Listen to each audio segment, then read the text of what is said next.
Beneath the noise of written history, before the first cities were born, there were circles drawn in the dirt under the moon. Small groups of men and women gathered apart from their tribes, not to hunt or to fight, but to whisper. They met in caves where the air itself seemed to listen, where the flicker of a flame could turn a shadow into a secret.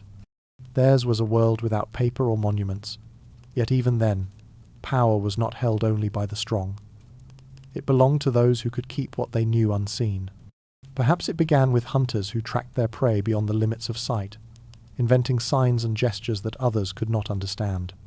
Or perhaps it began with those who studied the stars, noticing patterns too vast to explain. They must have realized early that some knowledge could divide as easily as it could unite. And so, in silence, they built invisible walls around their discoveries, walls made not of stone, but of trust. In these early sanctuaries of secrecy, the first brotherhoods took breath. Firelight moved across their faces as they spoke in tones that did not belong to ordinary life. Some believed the wind carried their words to spirits. Others feared that the wrong ear might twist truth into curse. Whatever their reasons, these first secret keepers learned the same lesson that empires would later rediscover: that mystery was stronger than fear. When others wondered what was being hidden, imagination became the most powerful weapon of all. We tend to think of early humanity as simple, but perhaps they were already guarding what we now call forbidden knowledge. Charcoal symbols carved into cave walls, strange spirals and handprints were not just art. They might have been messages meant only for the initiated. When the hunters returned from the wilderness, they told stories that changed slightly each time, as if truth itself were being tested, weighed, and concealed beneath layers of myth. Even in those nameless centuries, secrecy had begun to evolve into ritual. Every ritual needs a purpose, and every keeper of secrets must choose what is worth protecting. In some tribes, certain chants were reserved for healers and could not be spoken outside the circle. In others, burial rites were shared only between chosen elders. The sacred and the hidden became twins. To hide something was to make it holy. The unseen became divine. It is easy to imagine that among them, a few realized the true power of silence, that the less one revealed, the more others believed. Perhaps those early brotherhoods were not secret to deceive, but to preserve. Knowledge was fragile. Fire could destroy it, and ignorance could bury it. So they passed it from voice to voice, never written, never exposed. A word misplaced could mean the end of an entire tradition. Some stories survived for generations through song and symbol, traveling like ghosts across time.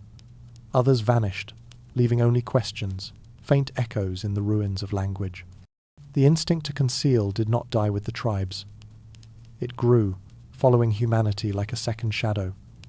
The first temples would later be built on those same foundations secrecy turned into structure. Within their chambers, certain truths were locked away behind symbols, guarded by oaths that bound generations. Even before kings and priests, before war and empire, the idea of the hidden hand had already been born. Those who knew the secret paths between worlds, between gods and men, became something more than mortal. They became the quiet architects of belief itself. Some say the first assassins were born in those same circles.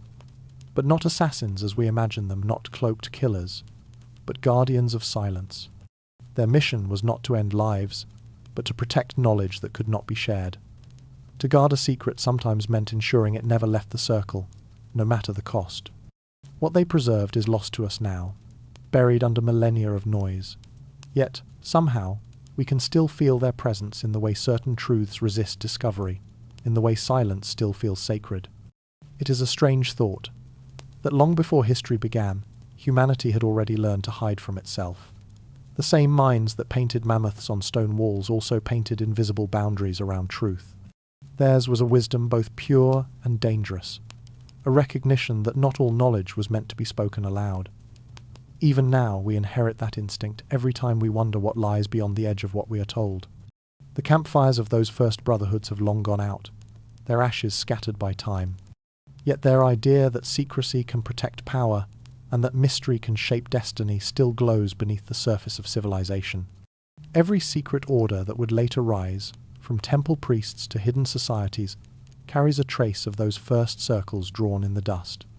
The memory of them lingers in the quiet moments before sleep, when we sense that something ancient still watches from the dark, not hostile, but waiting to be remembered. And as the centuries turn, those whispered gatherings will change form. The hunters will become priests, the priests will become philosophers, and the philosophers will become rulers. Their codes will grow more elaborate, their symbols more hidden. But the purpose will remain unchanged, to guard the thin line between what is known and what is forbidden. For now, in this first glimpse into the dawn of secrecy, we stand on the edge of that ancient fire. The world is young, and its shadows are deep. The brotherhoods have only begun to stir, and soon their silence will take shape. The first civilizations rose from the mud of rivers that refused to stay still. In Mesopotamia, the waters of the Tigris and Euphrates carved patterns that looked like veins across the land, feeding cities that glittered with bronze and belief. To most, these were places of light open markets, sunlit temples, proud kings seated on high platforms. But beneath that brightness, another world existed. One of silent corridors, veiled rooms, and people who never spoke their true purpose aloud. When humans built their first empires, they also built their first invisible hierarchies. Power needed witnesses in the daylight and guardians in the dark. The kings ruled by decree, but the scribes ruled by ink. They were the keepers of symbols that few could read, the interpreters of the gods, the quiet engineers of memory.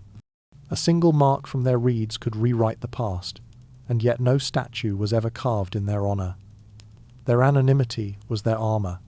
In temples of Sumer, clay tablets glimmered faintly in oil light. They carried records of offerings and stars, but also messages written in codes that only the initiated could understand. The priests whispered that such markings came from the gods themselves, but perhaps they were simply the first human attempt to hide knowledge behind language. From that hiding came authority. Whoever controlled the script controlled the story, and whoever controlled the story ruled everything built upon it. In time, the habit of concealment spread beyond the priesthood. Messengers began carrying sealed tablets between palaces, each stamped with the crest of a ruler. Some of these messengers disappeared without trace. Others were found carrying messages whose meanings even they did not know. A shadow economy of secrets was forming the earliest diplomacy, written not in treaties but in whispers. Every empire learned the same lesson. Walls could defend cities, but secrecy defended power. In Egypt, the principle of hidden truth reached perfection. The great pyramids were visible to all, but what they contained was not. The priests of Heliopolis guarded rituals that could only be spoken in darkness. Even the pharaoh, divine in theory, could not hear certain incantations until the day of his death. Knowledge became a labyrinth, and at its center stood those who served the hidden one Amun, the god whose very name meant the concealed. The more the world celebrated visibility, the more Egypt worshipped what could not be seen. By the time of the Middle Kingdom, secrecy had become an institution. The priestly orders taught initiates in ranks, each level revealing just enough to suggest that something greater waited beyond. It was a careful design truth divided into layers, like the chambers of a tomb. To reach the inner shrine required obedience, patience, and silence. The ordinary believer prayed in sunlight, the adept worked in shadow. It was not deception, but a sacred gradient of knowledge. Only through mystery could reverence survive. Across the deserts to the east, Persia inherited the same logic, but gave it new discipline. The royal court of the Achaemenids shimmered with gold, yet every step of its splendor was watched by unseen eyes. The king's words were relayed through interpreters and envoys, each sworn to secrecy. The empire stretched so wide that invisibility became its nervous system. Couriers galloped from Sardis to Susa, carrying orders sealed in wax, unaware that another, unseen chain of informants rode behind them. These were the eyes and ears of the king, the first true intelligence network. But even among these watchers, a subtler power worked the Magi. They were priests and astronomers, advisors who read omens and decided when armies would march. The Magi moved between worlds, half divine, half political, translating celestial motions into commands. They understood that to predict the stars was to predict the hearts of men. Their knowledge of eclipses and conjunctions gave them an aura of prophecy, and so they became indispensable. Rulers changed, the Magi remained. Their permanence was the real throne. What united these civilizations was not their architecture or language, but their dependence on the unseen. The clay tablet, the papyrus scroll, the sealed ring, the whispered ritual, all were tools of the hidden hand. Through them, secrecy became tradition, and tradition became faith. The pattern repeated endlessly. Revelation for the few, obedience for the many. The light of empire could never exist without its shadow. We read history as if power lived only in palaces, but its pulse beat quietly in the rooms behind the throne. A scribe deciding which records to preserve could erase a dynasty with the stroke of a stylus. A priest adjusting a ritual calendar could control when the people sowed and harvested. The true rulers seldom wore crowns. They wore silence. Imagine standing inside one of those temples, the air thick with incense.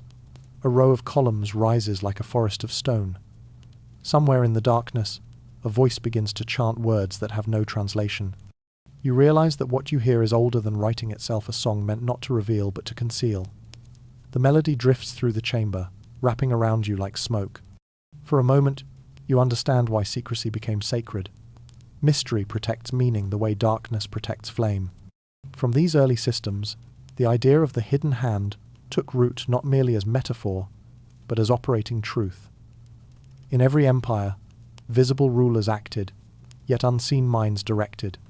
The concept would echo through millennia, reshaping itself under new names: council, intelligence, brotherhood, order. It began here, among the reeds and stones of the first cities, when humans discovered that control was safest when invisible. And yet, behind this architecture of secrecy, there was always a moral tension. Those who guarded knowledge claimed to serve the divine, but they also served themselves.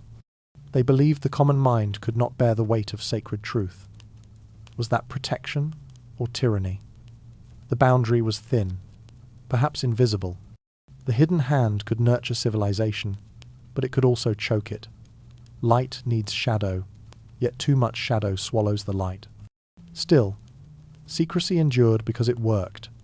It organized chaos, gave shape to the unknown. Each generation inherited the veiled patterns of the one before, often without realizing it. Even today, the symbols of those ancient orders linger: the eye above the pyramid, the ring that seals authority, the oath whispered before dawn. They are fossils of a system older than history itself. The rivers that once carried trade now carry memory. Beneath their silt lie shards of tablets inscribed with secrets no one can decode. Scholars try to piece them together, believing they describe taxes or inventories. But sometimes, late at night, one might wonder if those fragments were instructions not for commerce, but for silence. Perhaps the first civilizations were not just inventing writing or government. Perhaps they were inventing the art of hiding. And in that art lay their endurance. Cities fell, gods changed names, languages died, yet the hidden hand survived, reshaping itself with every era. It became the model for every priesthood, every intelligence service, every closed council that has ever whispered behind a curtain. What began as survival became design. Humanity discovered that control need not shout. It could whisper and still command obedience. Every empire had its shadow, and sometimes the shadow ruled the empire. From the silent chambers of kings, secrecy would soon seep into the temples of faith, where the hidden would become holy, and devotion itself would turn to secrecy's blade. Long after the river kingdoms faded, a new hunger rose in their place. A hunger not for land or gold, but for certainty. The ancient gods had multiplied until no one knew which voice to trust. In that confusion, new teachers appeared, men and women who claimed that truth was not to be shouted from temples but whispered in secret. They spoke of light hidden inside darkness, of a knowledge too delicate for crowds. Thus began the age when faith itself learned to wear a veil. In the dusty alleys of Alexandria, scrolls passed from hand to hand, written in symbols meant to protect rather than explain. These were the words of the Gnostic seekers, who believed that salvation came through knowing, not believing.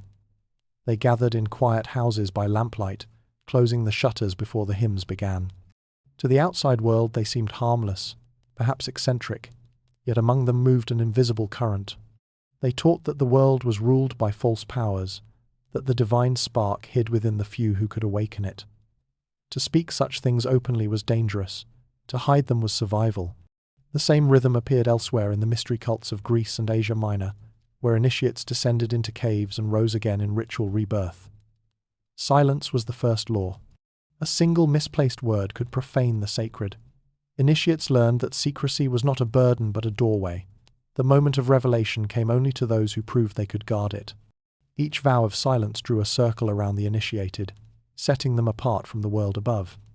Within those circles, the idea of holy concealment deepened. Centuries turned, empires changed tongues, yet the creed endured. By the time deserts replaced marble, faith had grown sharper, and secrecy had found a new purpose. In the mountains of Persia and Syria, among fortresses half lost in cloud, another brotherhood took shape, one whose silence was measured not in words withheld, but in lives offered. They called themselves Fedayeen, the devoted. Their master ruled from a fortress named Alamut, the eagle's nest. Legends would twist their image into nightmare, yet behind those tales lay a discipline older than rumour. They were taught that obedience was a bridge to eternity, that the blade drawn in silence could restore balance where armies failed. To them, death was not madness, but message or punctuation in the grammar of belief. Each act was chosen, deliberate, wrapped in secrecy so complete that even allies rarely knew the reason. To outsiders, they were assassins. To themselves, they were keepers of order. They killed not for pleasure, not even for victory, but to preserve an unseen design. Theirs was a theology of precision, every strike a prayer, every disappearance a kind of sacrament. They inherited the logic of the first brotherhoods and turned it toward faith. Where the scribes once hid words, these men hid intention. Silence itself became their scripture. The creed spread like shadow through the veins of empire. Rulers employed it without naming it. Priests feared it while imitating it. Across continents, the idea took new forms. Monks who vowed never to speak, desert hermits who vanished from the world, and secret orders who believed that purity could survive only behind closed doors. In each, the same conviction pulsed that revelation demanded concealment, and that the sacred could be served by invisible hands. It is easy, from our distance, to see only the violence, but inside that silence was also tenderness. The disciples of hidden faith were not always cruel. Many believed that to protect truth, they must bear its weight alone. They carried it like a burning coal, hidden behind their ribs, keeping it from those who might be consumed by it. Such devotion demanded a stillness that bordered on sorrow. Imagine standing guard over a truth you cannot share, watching centuries pass, knowing that silence itself is the final offering. The world around them, however, could not tolerate what it could not control. Kings demanded loyalty in daylight, faith demanded loyalty in secret. The clash was inevitable. Crusaders would climb mountains seeking the strongholds of these silent believers, convinced they were hunting demons. Yet every sword that pierced their walls only multiplied their legend. Even in defeat, their mystery survived. Rumour turned their discipline into magic whispers of gardens, elixirs, and dreams woven by their master. Whether those stories were ever true no longer mattered. The idea of them had escaped into history, immortal and untouchable. Through that idea, the creed of silence seeped into the veins of later centuries. Knights carried it westward, philosophers reshaped it into allegory, poets softened it into metaphor. Everywhere it went, it left the same imprint, that true power moves quietly and true faith hides its face. From catacombs to monasteries, from fortress to manuscript, the vow of secrecy endured like an echo that refused to fade. When night deepens and the world grows still, one might feel a trace of that ancient discipline. The pull to guard something nameless, to honor mystery by keeping it intact. The assassins may be gone, their towers dust, their records scattered, yet the silence they perfected has become part of our collective pulse. We inherit it unknowingly each time we lower our voice before speaking of what cannot be proved. Faith had learned from the hidden hand of kings that secrecy could shape empires. But where power used concealment to rule, belief used it to endure. In the quiet that followed the fall of Alamut, pilgrims whispered of brotherhoods that never died, of doctrines carried by wanderers in disguise. Their lineage was invisible, but their lesson unmistakable. Conviction speaks loudest when it says nothing at all. And so, the creed of silence passed into legend, a soft thread running through centuries, binding together those who believed that mystery itself was divine. Its echoes reach us still, in every unanswered question, in every ancient text that seems to breathe between the lines. Perhaps faith was never meant to shout its truths from rooftops. Perhaps it was meant to murmur them, softly enough that only the willing could hear. But while faith could sanctify the blade, another force was stirring in the shadows, a force that would trade devotion for inquiry and turn secrecy toward reason rather than religion. Beneath the temples that reached toward heaven, another kind of temple hid beneath the earth. Its walls were carved not from stone but from silence, its shelves filled not with gold but with thought. Here, among the dim corridors below ancient sanctuaries, generations of scribes and philosophers gathered to protect what the surface world feared to know. To the worshippers above, these vaults were storage. To those who descended the spiral stairs at night, they were living hearts of knowledge, libraries of forbidden memory. It began quietly, as most great secrets do. In the ruins of Alexandria, where ash still clung to broken marble, scholars rescued fragments of texts before the flames could finish their work. They carried them through deserts, sewn into cloaks or hidden in clay jars, passing them to temples and monasteries across the east. Over time, these shards formed secret archives, places where science and mysticism intertwined like vines around forgotten pillars. Their keepers were not priests nor kings, but something in between, guardians who believed that wisdom must survive even when civilizations do not. In Mesopotamia, priests once claimed that their ziggurats touched the sky, yet below those step towers lay hidden rooms filled with tablets sealed in pitch. They contained astronomical calculations, medicinal formulas, and strange stories of beings who descended from the stars. Many of those writings were buried again when conquerors arrived, hidden so deeply that modern archaeologists still find them in fragments. Each discovery is a whisper from that underground network, proof that knowledge, like water, always finds a way to flow beneath power. Egypt carried the same instinct into its temples. Beneath the sacred halls of Karnak and Luxor, narrow tunnels connected chambers used for rituals known only to initiates.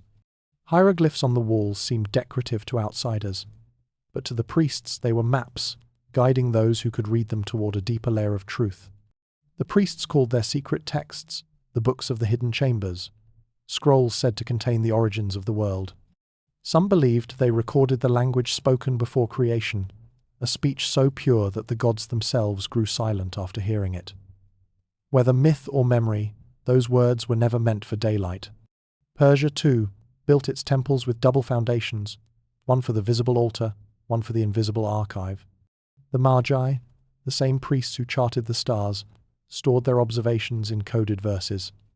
A single line of poetry might conceal a calendar, a prophecy, or a formula for transmutation. Their poetry outlived their empires because no conqueror could decipher it. Even burned manuscripts left echoes. Even destroyed libraries left rumors. In the end, secrecy proved to be the best form of preservation. These hidden libraries were more than storage, they were shields. Every age faces moments when truth becomes dangerous. Empires fear knowledge that cannot be controlled. Faith fears doubt that cannot be silenced. So the guardians hid not only information but intent. They copied texts under the names of angels, disguising philosophy as prayer, astronomy as allegory, and chemistry as myth. 1,000 years later, readers would call their writings mystical, because they could not see the science beneath the symbols. But perhaps that was the point. To survive, truth learned to speak in riddles. Imagine descending into one of those secret chambers, the air thick and still, the walls sweating faintly with time. Oil lamps flicker against painted ceilings. Scrolls wrapped in linen line the alcoves, their ink faded to the colour of dusk. The guardians move slowly, their footsteps echoing through tunnels that twist like veins beneath the city. Each document is read by touch as much as sight. Each one a bridge between worlds, a message meant not for now, but for whoever will come when the world is ready again. Legends tell of one such place beneath the Temple of Edfu, where a chamber called the House of Life was said to hold the secrets of the gods. Within it, priests recorded how the first words shaped matter, how sound could carve form from chaos. They called this power Heka, the hidden mechanism of creation. To speak it wrongly was to undo the world. And so they buried it beneath prayers and myths, disguising physics as miracle, so that the curious might approach carefully. In later centuries, travelers wrote of monks and scholars who spoke in circles, never directly answering questions. They seemed evasive, but their language was protection, a method of preserving meaning by wrapping it in uncertainty. To decode them required patience, humility, and silence. Those who sought simple answers left disappointed. Those who lingered discovered that truth revealed itself only when one stopped demanding it. The Guardians understood this. Knowledge, too freely given, becomes noise. Hidden knowledge becomes music. Over time, fragments of these libraries resurfaced. In dusty monasteries beneath ruins, in jars buried beside mummified scrolls. Each discovery felt accidental, yet each seemed to arrive precisely when the world could understand it again, as though the hidden hand of the past knew the rhythm of the future. Some of the recovered texts spoke of medicine and mathematics, others of stars that no longer exist. All carried the same fingerprint of secrecy, the same belief that truth is safest when disguised as story. The Guardians themselves disappeared, as all orders do, but their craft endured. Every secret archive built afterward, from the hidden chambers of medieval abbeys to the coded notebooks of alchemists, carried their memory. The act of concealment became sacred, the ritual of preservation, a kind of prayer. Even today, when a library digitizes its most ancient manuscripts, it unknowingly continues the same vow: protect the fragile, reveal only what time allows. And yet, there is a question that lingers like dust in those buried corridors. Did the Guardians hide knowledge from tyranny or from us? Perhaps they feared that too much light could blind. Perhaps they believed that understanding the mechanisms of the cosmos would strip life of meaning. Whatever their reasons, the result was the same. Humanity's past became a puzzle of deliberate gaps, a mosaic missing its brightest pieces. Somewhere in those missing fragments lies the beginning of what we call forbidden knowledge truths, hidden not by accident, but by design. And as the centuries moved forward, those secret patterns began to weave themselves into new forms. The temple became the university, the Guardian became the scholar, and the hidden library became the invisible mind of civilization itself. From these vaults of silence, the next age would awaken. The faithful had learned to cloak devotion in secrecy. Now the thinkers would learn to cloak discovery the same way. The blade of belief would soon be replaced by the quill of inquiry, yet both would cut with equal precision. From the depths of the library beneath the temple, a new chapter of secrecy rises, one that would move beyond worship, beyond myth, and into the creation of hidden science. There is a mountain in northern Persia where clouds gather like thoughts that never find rest. Its slopes are sharp, its ridges narrow, and from a distance it looks less like stone and more like a wound in the earth, a place that refuses to heal. For centuries, travelers passing through those valleys whispered of a fortress hidden there, a citadel so remote that it seemed to float between worlds. They called it Times, Alamut, Times the eagle's nest. It was said that no army could find it unless it wished to be found, and no man could leave it unchanged. But the truth of Alamut was not its walls, nor its hidden stairways, nor even the weapons its inhabitants carried. The true fortress was their silence. The brotherhood who lived there were known by many names, though one would echo loudest through history, the Hashashin. To their enemies, they were murderers, cloaked in piety. To their followers, they were scholars, warriors, and keepers of balance. They did not think of themselves as shadows, but as architects of order in a world spiraling toward chaos. Their leader, Hassani Sabah, was once a scholar of theology, a man of reason and vision. He saw the decay of empires and the hypocrisy of kings, and decided that only those bound by faith and discipline could reshape the future. He withdrew into the mountains, taking with him a handful of loyal followers, men who believed that secrecy was not deceit, but a form of purity. To them, the mountain was not exile, it was elevation. Alamut became more than a fortress. It became a philosophy carved into rock. From its highest terrace, Hassan could see valleys dotted with rival castles and roads filled with armies that crushed nations beneath their banners. Yet within his walls, no flag flew. Allegiance was not given to a throne, but to an idea, that the world could be guided not by power, but by precision, a single strike at the right moment instead of endless wars fought in daylight. The initiates who climbed the mountain seeking entry were not chosen for strength but for silence. They were tested not in battlefields, but in stillness and patience. A recruit might be told to wait in a cold corridor for days without food or speech, just to prove that obedience mattered more than endurance. Those who broke the silence never saw the summit. Those who endured learned that silence could sharpen the mind like a blade. When initiation was complete, The brothers received no riches, no promise of glory. Their reward was clarity, the freedom from illusion. They were taught to see the world as a chessboard of fragile alliances, where one wrong move could plunge kingdoms into ruin. They learned the art of invisibility, not as disguise, but as disappearance of the self. To be unseen was not to hide, it was to cease being a target. The assassins never hid in darkness, they made darkness obey them. Their legend grew from acts that seemed impossible. A governor would wake to find a dagger beside his bed, its blade unstained but its message unmistakable. A tyrant might walk through his courtyard surrounded by guards, only to find a folded letter in his sleeve, sealed with the mark of Alamut. No blood was needed, the symbol was enough. The world learned that fear could be manufactured from precision alone. But the Brotherhood's purpose was not fear. Fear was only the language by which they spoke to those who would not listen otherwise. Their true doctrine was balance. They believed that corruption spread like sickness, that rulers who fed on greed infected entire nations. A single, deliberate death could cure what wars could not. They saw themselves not as killers, but as physicians of destiny. Their code forbade cruelty, demanded restraint, and treated assassination as an act of restoration, not vengeance.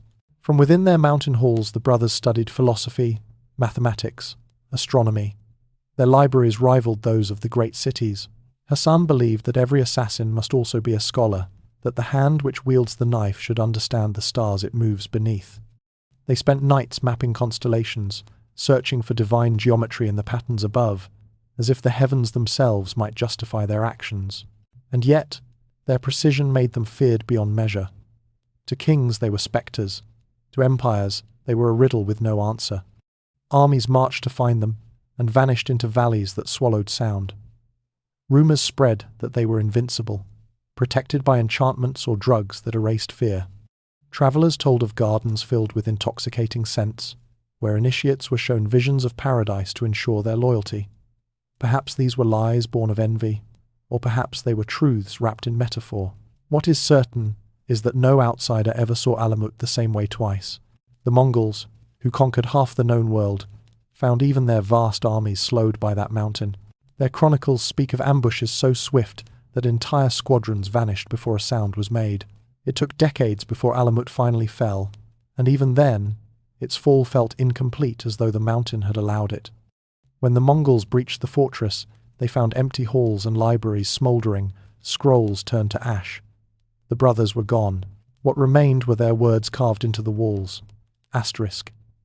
Nothing is true. Everything is permitted. Asterisk. That phrase has haunted history ever since, though few have understood its meaning. It was not an invitation to chaos, but a meditation on perception, a reminder that every truth depends on who speaks it. The brothers believed that freedom lay not in destroying order, but in seeing through it. To act without illusion was to act purely. Their creed was neither holy nor lawless, but something older, a discipline beyond morality, born from the silence of the mountain. In time, the Brotherhood scattered, but their influence spread quietly through the veins of civilization. Crusaders carried tales of them back to Europe, blending fact with fear. Monks whispered their name as warning. Scholars invoked it as legend. Yet fragments of their philosophy endured the balance of faith and logic, the devotion to precision, the belief that one act, executed at the right moment, could change the course of nations.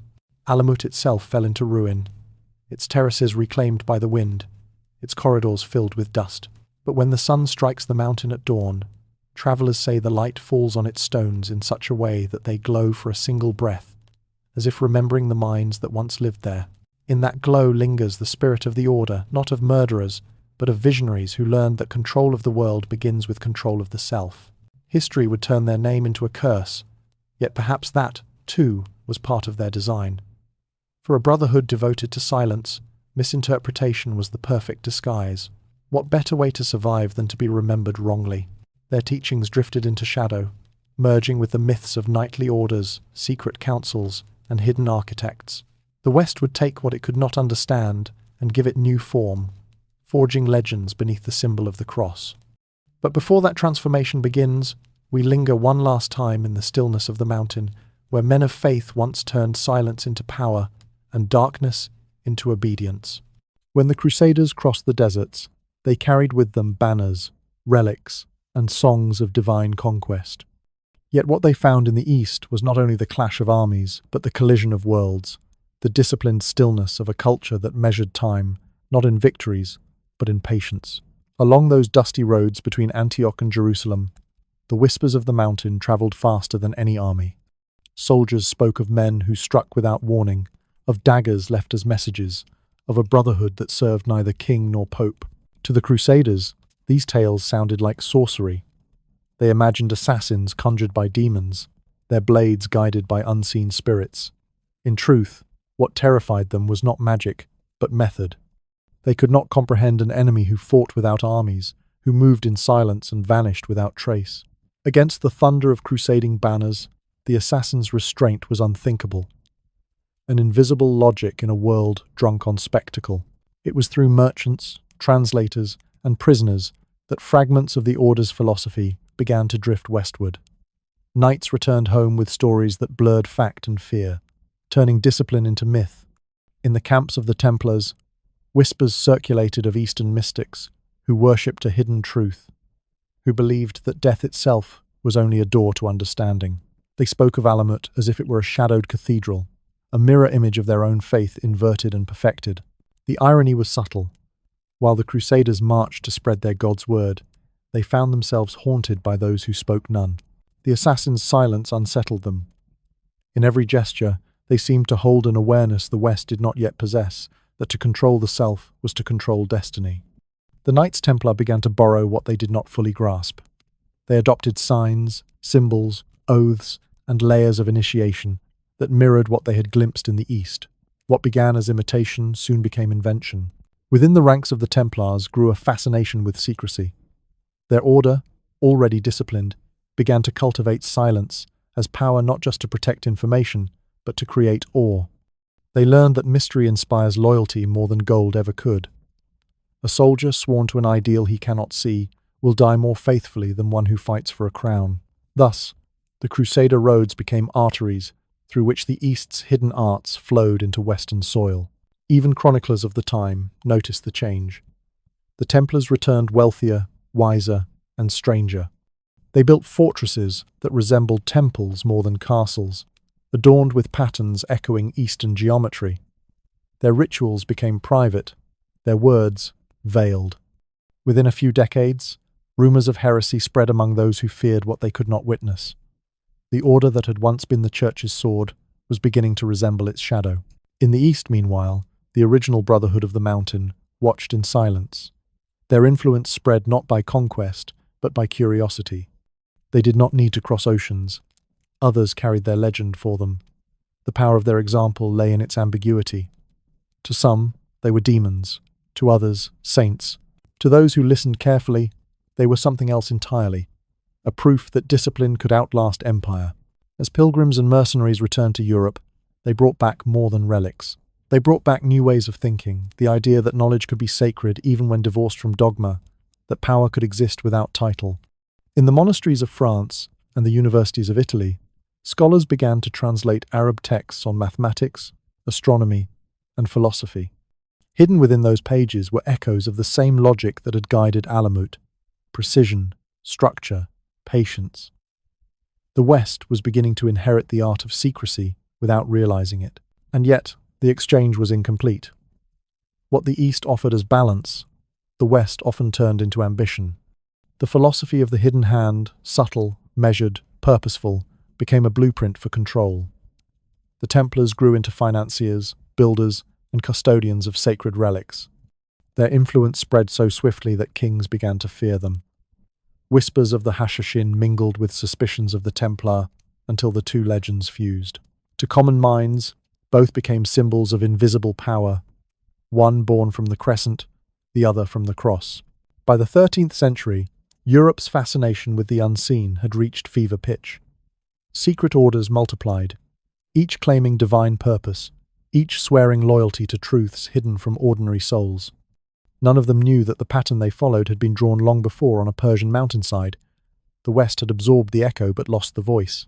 The discipline had become imitation, the silence had become secrecy, and the creed of balance had turned to the hunger for control. Still, the thread remained. In candlelit halls and stone chapels, new initiates were told tales of faraway mountains, of men who could end wars with a single gesture. They were not told that those men had sought peace more than power, or that their greatest weapon was understanding. The myth had replaced the message, but even a distorted echo carries truth.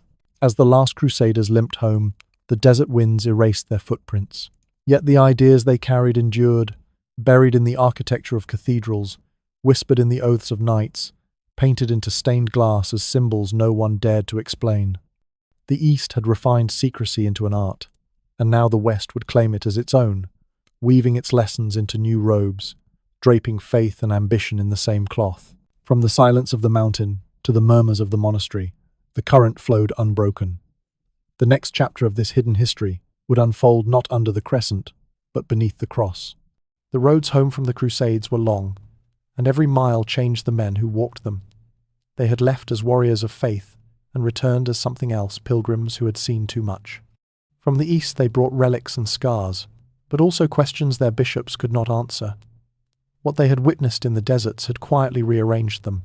They had seen temples that were not Christian, wisdom that was not written in Latin, and men who served silence instead of scripture. Out of that confusion grew an idea to build a brotherhood that answered not to crown or pope, but to purpose. They called themselves the poor fellow soldiers of Christ and the Temple of Solomon. To the world they were simply the Knights Templar. Their vow was obedience, their secret, independence. When they first appeared in Jerusalem, no one understood what they intended. Officially they were guardians of the pilgrim roads, protectors of travellers who risked death on the journey to the holy city. But their quarters were not chosen for safety alone. They were granted the stables beneath the ruined Temple of Solomon, the very foundation stones of legend. And beneath those stones lay tunnels, chambers, and passages older than memory. At night the knights descended by torchlight, searching through dust that smelled of age and salt. What they sought was never recorded, yet rumours began almost at once. Some said they found relics hidden since the days of the prophets. Others, that they uncovered scrolls written in a tongue no priest could read. There were stories of golden tablets engraved with geometries of power, of jars sealed with wax that melted at a whisper. None of it was proved, yet something within the order changed. When they emerged from the darkness, they spoke less, built more, and began to grow rich in ways no vow of poverty could explain. The Templars built fortresses across Europe and the Holy Land, great angular structures that seemed designed as much for symbol as defence. Their walls aligned with stars. Their chapels echoed the pattern of Solomon's temple. To outsiders it was architecture. To initiates it was language. The same secrecy that once surrounded the mountain orders now clothed these knights in white. Their silence was not emptiness but design. They had learned that a hidden truth endures longer than a declared one. They became bankers, engineers, and diplomats. Kings borrowed from them. Popes leaned on them. Their ships carried gold and information with equal discretion. And behind their efficiency moved a conviction that knowledge was more stable than any throne. The Templars kept records so precise that they could measure tides and taxes with the same quill. Yet the meaning of their symbols, the two riders on one horse, the red cross on white, was never explained. Each emblem hinted at duality. Poverty masking wealth, piety masking wisdom, visibility masking secrecy. The world saw warriors, the world missed the architects. In council the knights spoke little. Decisions appeared unanimous, as though reached through thought rather than debate. New recruits were initiated in darkness, sworn to silence before being told what they served. The ceremony was brief but binding. To break the oath was to lose not only honour but identity. Such devotion frightened outsiders.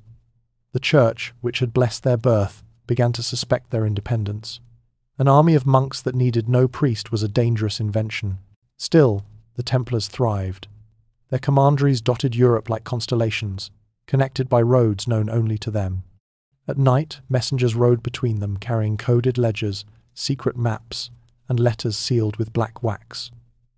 Across centuries of war they became a kingdom without borders, a silent empire of trust. But in the corridors beneath their strongholds, deeper mysteries lingered. Travellers spoke of chambers filled with relics too holy to display, of libraries no visitor ever entered. Some claimed the knights studied the same sciences the East had guarded: alchemy, astronomy, and the geometry of the heavens. If they did, they hid it well. Their confidence was mistaken for arrogance, their discipline for blasphemy. The more they prospered, the more the world demanded to know their secret. How could men who vowed poverty command wealth greater than kings? How could soldiers of faith answer to no earthly power? The answer was simple and unacceptable. They knew too much. They had learned that holiness and knowledge could coexist without hierarchy.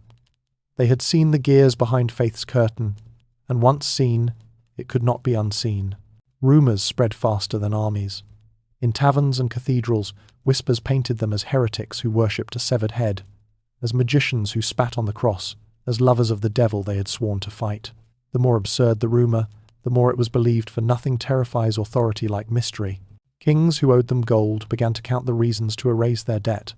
The Pope who once blessed them now questioned their allegiance. The tide had turned. One autumn morning, across the breadth of France, sealed orders were opened at the same hour. The Templars were to be arrested. From Paris to the smallest commandery, their doors were broken, their archives seized. Some were dragged through streets in chains.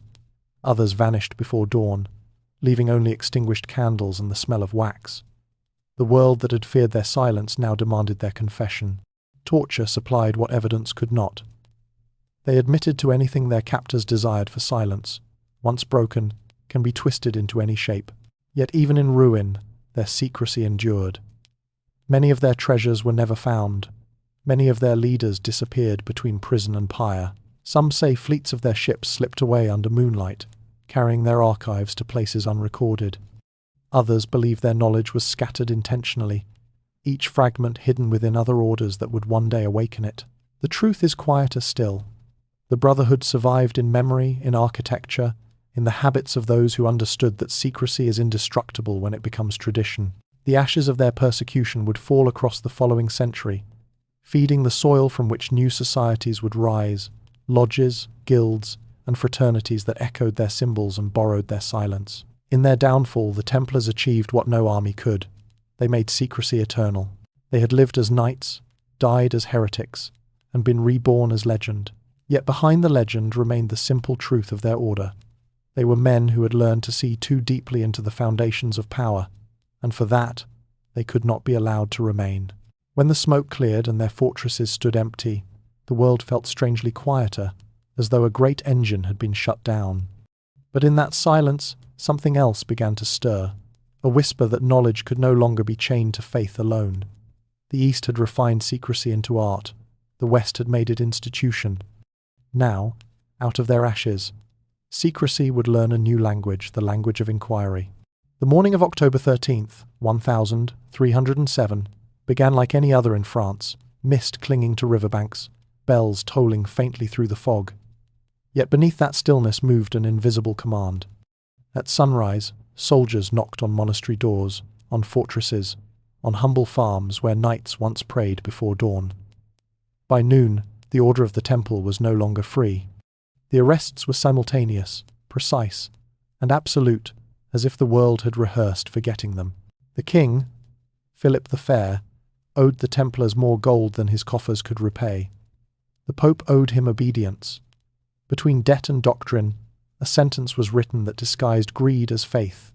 The charges were impossible to prove and impossible to disprove: heresy, idolatry, corruption, secrecy itself. What frightened rulers most was not what the knights had done, but what they might know. Their ledgers could unmask kings, their archives could expose the fragility of divine right. To destroy them was to reclaim the illusion of control. In the prisons of Paris, torches hissed against damp walls. Men who had once commanded armies now sat in chains, whispering prayers through cracked lips. Outside, crowds gathered, hungry for spectacle, eager to see sin revealed. They were told the knights worshipped false gods, that they spat upon the cross, that they kissed the devil's mouth. The audience wanted villains, and the crown obliged. The confessions came, not from guilt but from pain, extracted like blood from stone. Words signed in agony became gospel overnight. But truth has a strange resilience. Even as the church proclaimed victory, silence persisted in corners beyond reach. Monks who had copied Templar manuscripts hid them in monastery cellars. Merchants loyal to the order smuggled ledgers aboard ships bound for Scotland and Portugal. Somewhere along the coast of La Rochelle, a fleet vanished into mist, its sails white against the grey sea, carrying with it everything that could not be burned. Back in Paris, bonfires turned night into gold. Scrolls curled to ash, parchment flaked away like snow. The flames devoured history in neat stacks, maps, letters, coded diagrams whose meanings are still guessed at today. Each page released a ghost of ink and memory. The people watching did not realize they were witnessing the rarest alchemy, the transformation of knowledge into legend. The more the flames consumed, the more the story grew. What was destroyed on earth multiplied in imagination. Among those condemned was Jacques de Molay, the last Grand Master. They say he stood, unbowed before the fire, his face calm beneath the smoke. When asked for final words, he denied the lies forced from him and forgave his captors. Then, as the ropes caught flame, he turned toward Notre Dame and called both Pope and King to meet him before God within a year. Legend claims they did. Whether true or not, the tale endured, because it carried the one thing the pyres could not consume: defiance spoken softly. What burned that day was not merely a brotherhood, but the concept of secrecy as sanctuary. The Church believed that by erasing the Templars, it had erased their knowledge. Yet secrecy had already done its work. It had scattered truth like embers. Across Europe, small circles of scholars began to gather, tracing the geometry of Templar churches, deciphering symbols carved into chapels. Some sought treasure, others wisdom. All were chasing the same echo, the sense that somewhere, beneath the ashes, something waited. For generations afterward, rumours threaded through Europe like veins of light beneath stone. Peasants told of knights who wandered, disguised as masons, building cathedrals aligned with stars. In Scotland, farmers spoke of strangers aiding a battle, then vanishing before dawn. Chroniclers dismissed these as folklore, yet the pattern persisted. Wherever new orders of artisans, builders, or philosophers appeared, their tools bore faint resemblances to the marks once cut into Templar walls. The Brotherhood was gone, but its handwriting remained. It is tempting to imagine that the Templars foresaw their fate and planned for survival. Perhaps they understood that to live eternally, one must first be erased. A destroyed name becomes a seed. It grows wherever curiosity takes root. By condemning them, the Church ensured that the world would never stop asking what they had found beneath Solomon's temple. The mystery became their resurrection. Centuries later, historians would dig through archives searching for proof of conspiracy and find only fragments, a ledger here, a letter there, hints of correspondence with scholars of the East. Enough to provoke wonder, never enough to close the question. That balance between revelation and absence is what the Templars mastered. Even in destruction, they curated uncertainty, and uncertainty is the purest form of endurance. Imagine walking now through the ruins of one of their commanderies. Ivy swallows the stones. The arches still hum faintly with geometry. Beneath the floor, where crypts once held relics, the air is cool and patient. If you listen long enough, the silence feels alive. Perhaps that is the last remnant of their discipline, the refusal to speak, even after 7 centuries. The burning of the Templars did not end secrecy. It redistributed it. What had belonged to one order flowed into many. The Rosicrucians, the Freemasons, the countless fraternities that whispered of hidden wisdom all traced their roots to that night of fire. They inherited not the Templar treasures, but their structure, layered initiation, sacred symbols, coded charity. Every society that guards its teachings behind ritual owes part of its pattern to those flames. When rulers watched the Templars burn, they believed they were destroying threat. In truth, they were lighting a fuse that would travel quietly through time. Each spark that leapt from the pyres carried an idea that knowledge can survive authority, that belief can wear reason's mask, and that silence, properly kept, can outlast empire. The ashes settled, but the air above them shimmered, alive with possibilities no fire could kill. And so the story ends as it began, with power mistaking visibility for strength and secrecy winning by disappearance. The Templars had built their order on the geometry of faith. Their enemies destroyed the visible shape and left the invisible one intact. Even now their symbols linger on cathedral walls and coins, on the crosses of distant nations, on the designs of dreamers who have never heard their name. History recorded the blaze, legend preserved the embers. Somewhere in that balance lies the truth that what we burn never truly dies, if its meaning is hidden well enough. Out of the smoke of the temple's ruin rose a new kind of secrecy, one no longer bound to swords or saints, but to knowledge itself. In the centuries ahead, Those ashes would feed a quieter fire, the fire of minds who sought to rebuild the world, not through conquest, but through understanding. When the flames that devoured the Templars finally cooled, Europe entered a quieter century. The wars still burned, but something subtler began to glow beneath the ashes, a light of curiosity. In monasteries, in candlelit attics, in forgotten towers beside rivers, men and women started to search for laws that belonged not to kings or popes, but to nature itself. They worked in secret because discovery, like heresy, was dangerous. They called their hiding places laboratories, but at first they were closer to chapels, altars built for wonder. Imagine one of them on a winter night. A single lamp trembles against the dark. Glass flasks catch the flame and scatter it into colours no scripture had named. The air smells of smoke, salt, and hope. At the table sits a figure wrapped in wool, his hands stained with metal dust. Before him lies a symbol scratched into wood, a circle within a square, the sign of the marriage between heaven and earth. He whispers a prayer, not to saints, but to order itself. Outside, the city sleeps unaware that its future is being distilled drop by drop. These were the alchemists, heirs to the hidden orders, though they never called themselves that. They studied matter the way monks once studied angels, convinced that every substance hid a spirit waiting to be freed. Lead could become gold, ignorance could become wisdom, if only one knew the right transformation. To outsiders they seemed mad, but madness was their disguise. Behind their riddles and allegories they performed the first experiments of chemistry, learning how fire, air, and water danced when confined together. Their secrecy was both protection and method. To write plainly was to invite accusation, to speak in symbols was to survive. Many of them traced their lineage, at least in spirit, to the brotherhoods destroyed before them. They saw in the Templars' ruin a warning that open power attracts flame. So they cloaked their pursuit in metaphor, calling themselves seekers of the times, philosopher's stone times, or the time's elixir of life. Asterisk. The stone was never stone at all. It was understanding hardened into form. The elixir was not drink, but perception. Those who reached for it learned that transformation of metal mirrored transformation of self. Purity of mind produced purity of matter. Science, long before it had a name, began as prayer. In Prague, laboratories hid behind clock towers. In Florence, beneath the hum of workshops, apprentices ground minerals into powders that glowed faintly in moonlight. The Medici funded artists who mixed pigment and potion, not knowing they were sponsoring alchemy as well as art. Leonardo sketched furnaces beside flying machines, treating invention and illumination as the same craft. Every experiment was an act of faith that the universe could be read if one learned its alphabet. Yet that alphabet remained secret, passed hand to hand in coded diagrams shaped like constellations. Those who practiced openly met the same fate as heretics. Paracelsus wandered Europe under false names. Giordano Bruno's stars burned brighter than his judges could bear.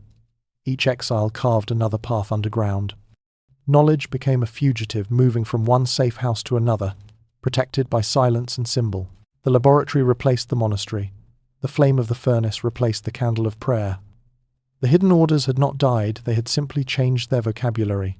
Within these laboratories, the pursuit of transformation took many forms. Some sought immortality, others, perfection of craft.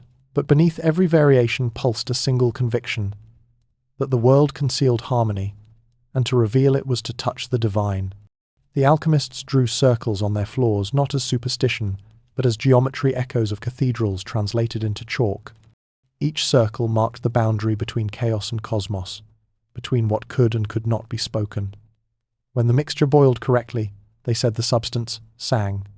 The laboratory was their choir. Over time, their hidden experiments began to whisper results. Metals behaved predictably, vapors condensed, powders fused into crystals that shimmered with impossible light. Those fragments of success drew the attention of princes who valued gold more than knowledge. Some laboratories became secret workshops for kings, where alchemists promised wealth but delivered something rarer: discipline. Even failure taught measurement. The quest for transmutation slowly gave birth to the scientific method, though its parents never used the term.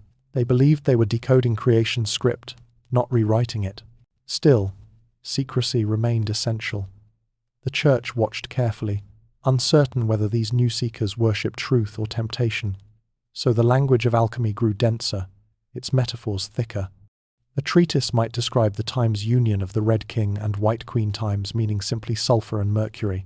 Another might speak of time's blackening, whitening, and reddening times, the stages of chemical change. To outsiders, these were incantations.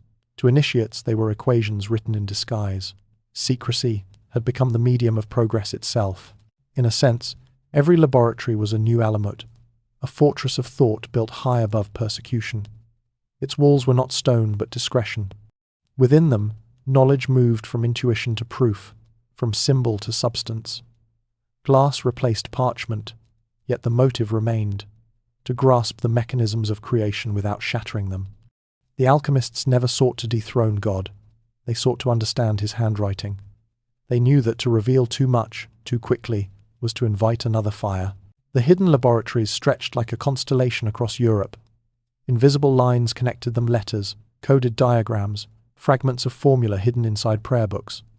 A student in London could decode a passage written a decade earlier in Damascus and find that it described the same experiment.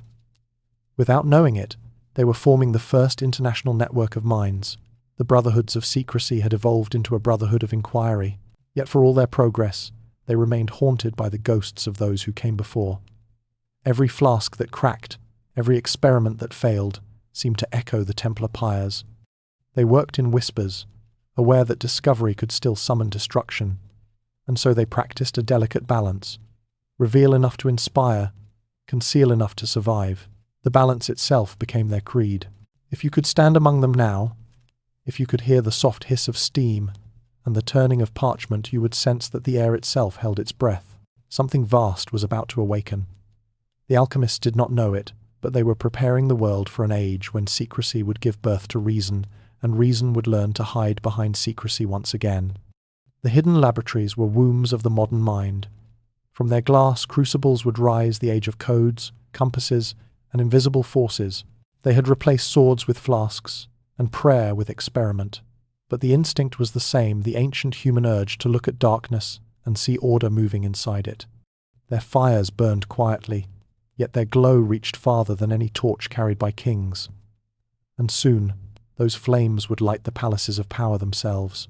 By the time the hidden laboratories had spread across Europe, secrecy had learned a new purpose. No longer the refuge of mystics or outlaws, it became a tool of politics, a weapon sharpened by ink and cipher. The monarchs of the Renaissance watched the quiet experiments of alchemists and realized that power, too, could be distilled. They saw how knowledge could be hidden inside symbols, how truth could move invisibly through letters, and they claimed it for their courts. The age of gold gave way to the age of code. In Italy, the art of concealment became an industry. Princes hired scholars to design alphabets that could speak only to the initiated.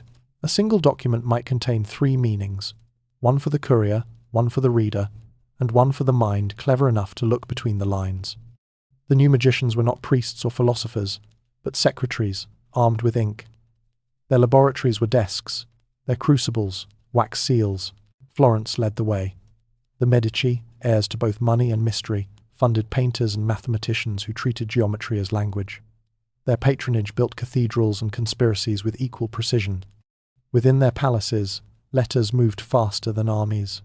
Hidden among the couriers were the times spes secret, times the silent watchers. They traded in silence, listening for whispers that could shift the balance of entire republics. The Renaissance, so proud of its light, was built on a lattice of shadow.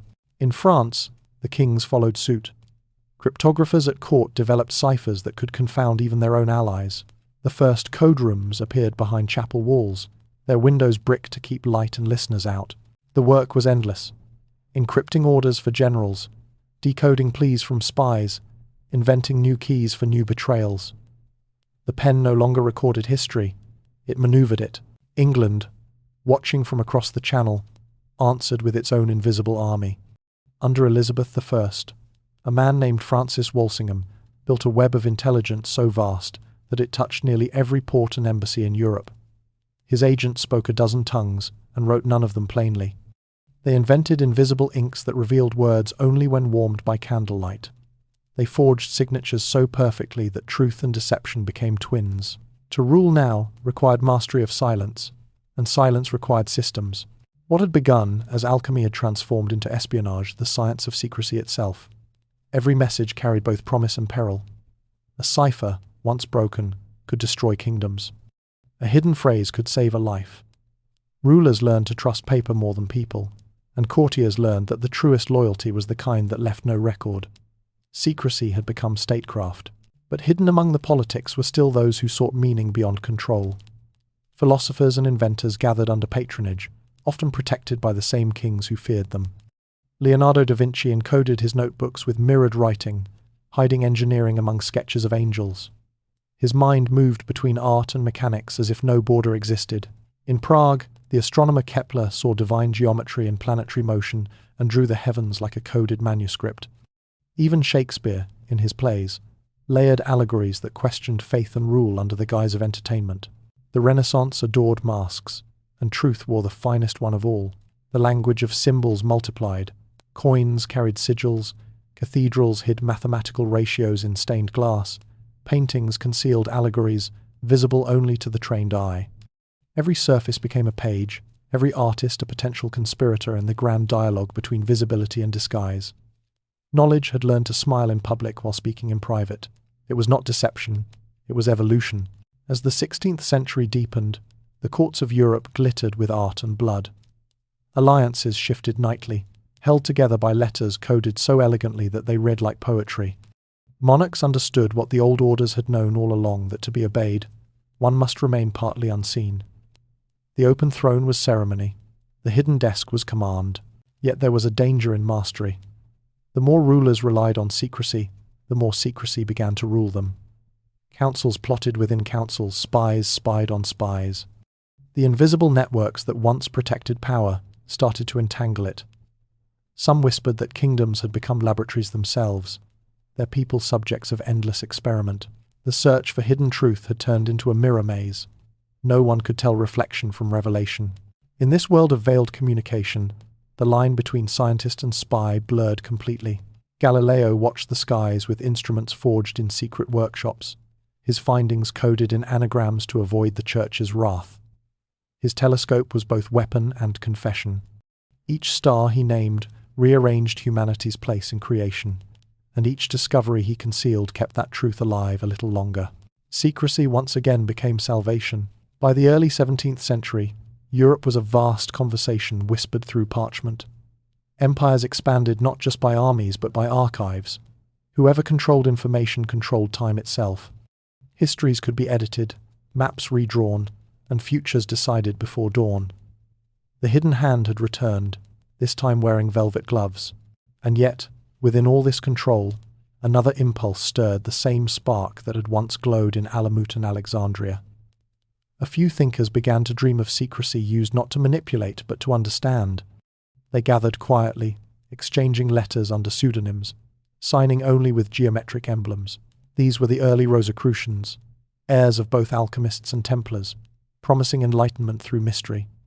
To them, knowledge was sacred again, not political. Their manifestos spoke of invisible colleges, of wisdom preserved in silence until humanity matured enough to hear it. The crown feared them, the church denounced them, but their words spread, igniting imaginations weary of war. The Renaissance had reached its twilight, and with it came a realization. Secrecy was no longer the exception but the rule. The age of open miracles was over. The age of hidden mechanisms had begun. What kings guarded in their vaults and philosophers in their manuscripts would soon converge a hidden architecture beneath crowns and cathedrals alike. In candlelight, among maps and manuscripts, one could sense it forming, a network of unseen minds threading through Europe, preparing for a new order not of swords, but of symbols.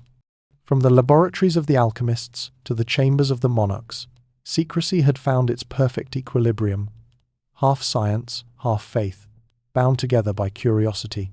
The world was changing its mask again. Soon, the builders would rise architects of meaning, masons of mystery, and the code that once served kings would find a grander design. By the time the crowns had grown heavy with secrets, a new kind of order was already taking shape, one that built rather than ruled. Across Europe, the sound of chisels replaced the clash of swords. Cathedrals rose like frozen prayers, stone unfolding into geometry so precise that it seemed guided by an invisible hand. Those who carved the walls called themselves masons, But behind the simple name hid something older than craft. They were inheritors of patterns once traced by astronomers, monks, and alchemists, the quiet engineers of faith. No king commanded their full loyalty. No church owned their design. They travelled from city to city, carrying knowledge as other men carried swords. A mason could walk through any gate and be fed, for his work was sacred, turning matter into meaning. Yet their guild spoke in signs that outsiders could not decipher: grips, passwords, symbols marked into timber or stone. To the uninitiated they were harmless gestures. To the brotherhood they were language. Within those gestures lived the memory of everything secrecy had learned, that truth must be protected by form, not proclamation. In lodges lit by oil lamps, apprentices stood before masters and traced compasses in sand. Each curve represented both a wall to be built and a law to be remembered. They learned that geometry was not invention but revelation, the discovery of order already present in creation. When they drew the circle and the square together, they echoed the union of heaven and earth. The lodge was their classroom and their chapel, its silence as disciplined as any monastery's. Over centuries, these builders began to see themselves not only as craftsmen but as custodians of knowledge. The design of a cathedral could encode an entire cosmology. Every arch, every window, mirrored proportions found in nature. The spiral of a shell, the orbit of a planet, the harmony of a chord. To build was to participate in divine architecture. They said that if God wrote the universe in numbers, then stone was his script. Their tools, compass, level, square, became symbols of equilibrium, emblems of a moral geometry that measured conduct as precisely as it measured distance. The church praised their skill but never understood their restraint. While priests preached of miracles, the masons whispered of balance. They believed that faith without structure collapses, and structure without spirit turns hollow. In their hands, secrecy was not rebellion but devotion. Silence preserved the sanctity of discovery. An unfinished cathedral was a promise waiting to be fulfilled, proof that perfection could be approached but never owned. As the medieval world gave way to the modern, their lodges multiplied. Castles fell, but stone endured. When nations changed flags, the masons simply kept building, translating theology into architecture, or architecture into philosophy. By the 17th century, the guilds had begun to evolve again. Tools of stone became metaphors. Walls became ideas. They called themselves Times, Freemasons, Times Free, because their craft served no single master, bound only by the geometry of truth. In these new lodges, masons of mind replaced masons of mortar. Philosophers, mathematicians, and musicians gathered under the same roof, seeking harmony between reason and faith. The ceremonies remained aprons, passwords, the slow progression from darkness to light, but the meaning expanded. Each initiation became a map of transformation, a symbolic reconstruction of the soul. Where once they had built cathedrals, they now sought to build humanity itself. Their secrecy drew suspicion, as secrecy always does. Churches accused them of arrogance, rulers feared invisible allegiance. Yet the brotherhood survived, by following the oldest principle of hidden orders, to reveal nothing and to harm none. Their meetings were calm, their discussions measured. They debated the moral architecture of society, the foundation of justice, the symmetry of law, the balance between liberty and order. To them, the universe was a lodge without walls, and every star a point of reference. The symbols they cherished began to appear everywhere. The all-seeing eye, the unfinished pyramid, the twin pillars guarding a threshold between ignorance and insight. To the public they were decoration. To the initiated they were reminders. The eye did not threaten, it watched inward. The pillars did not imprison, they marked the path between extremes. Each emblem was a meditation on restraint. Power, they taught, is safest when shaped by proportion. Among them were kings and commoners, poets and engineers.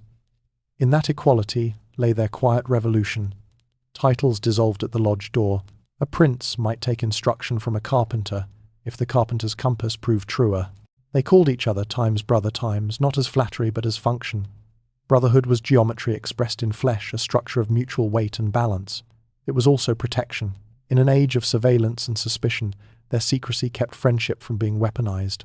Outside, Europe crackled with new energy. The Renaissance had given birth to science, and science demanded freedom.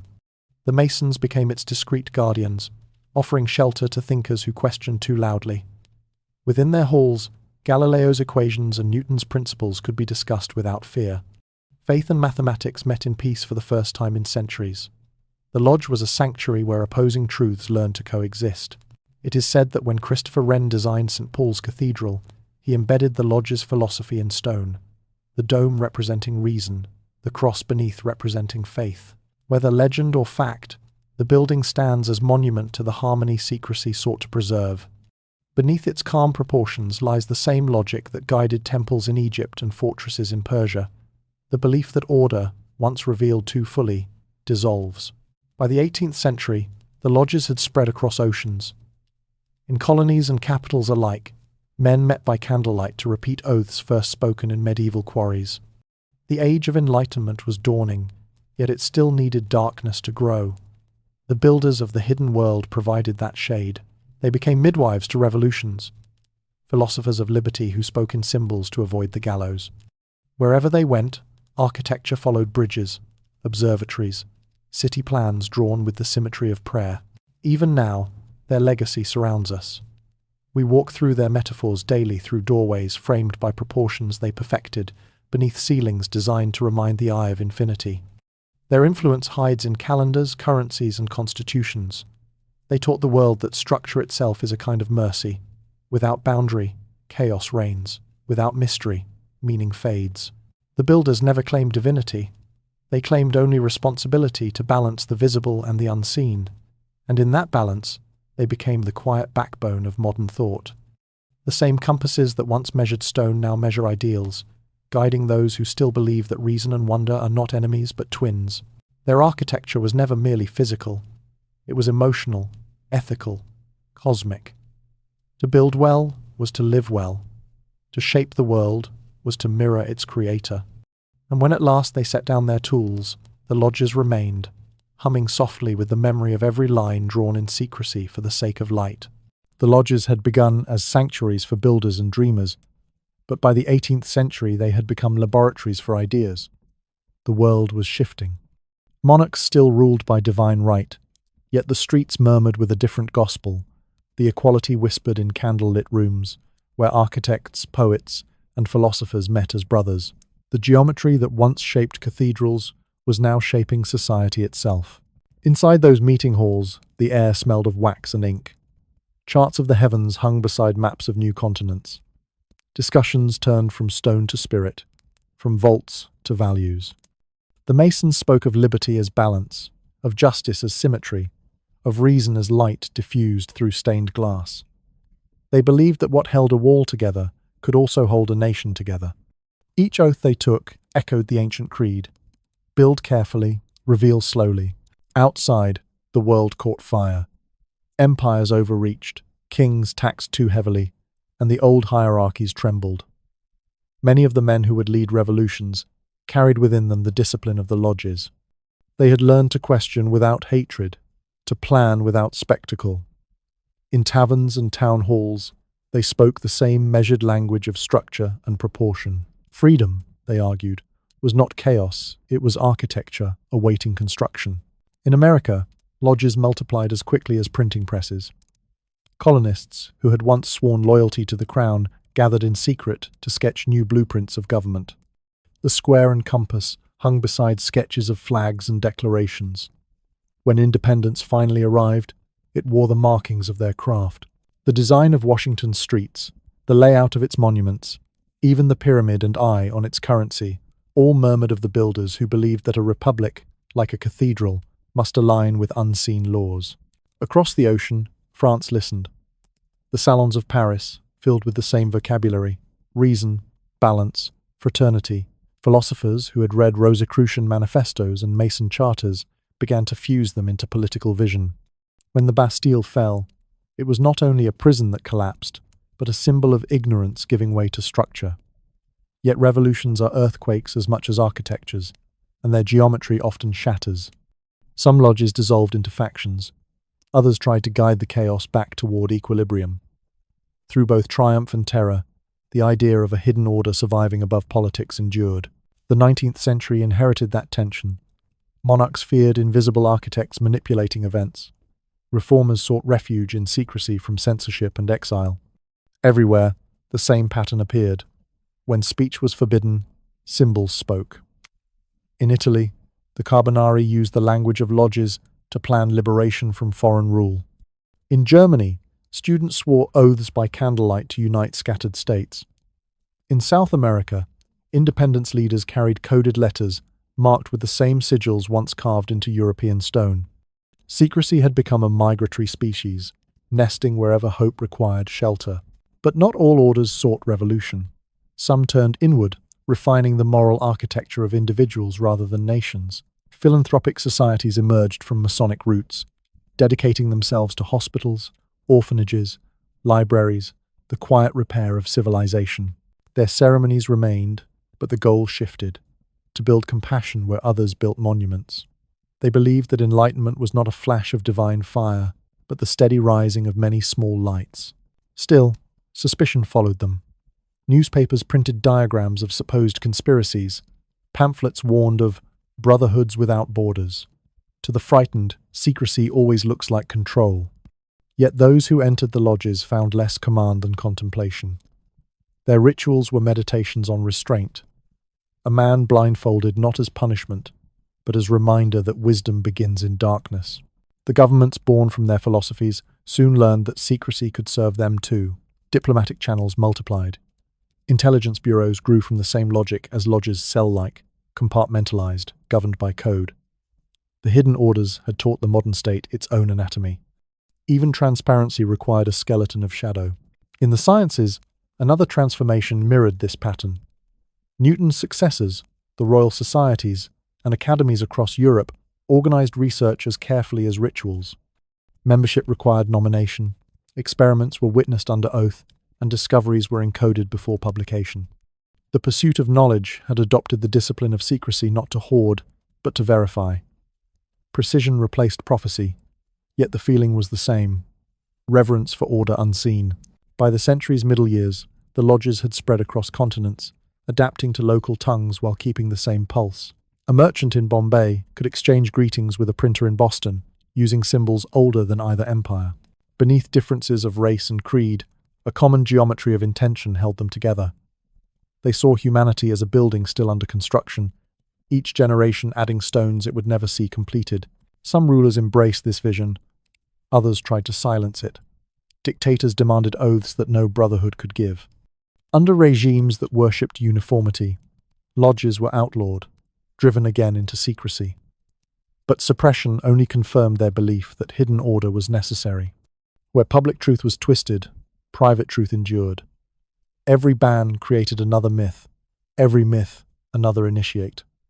The hidden hand never disappeared, it simply changed gloves.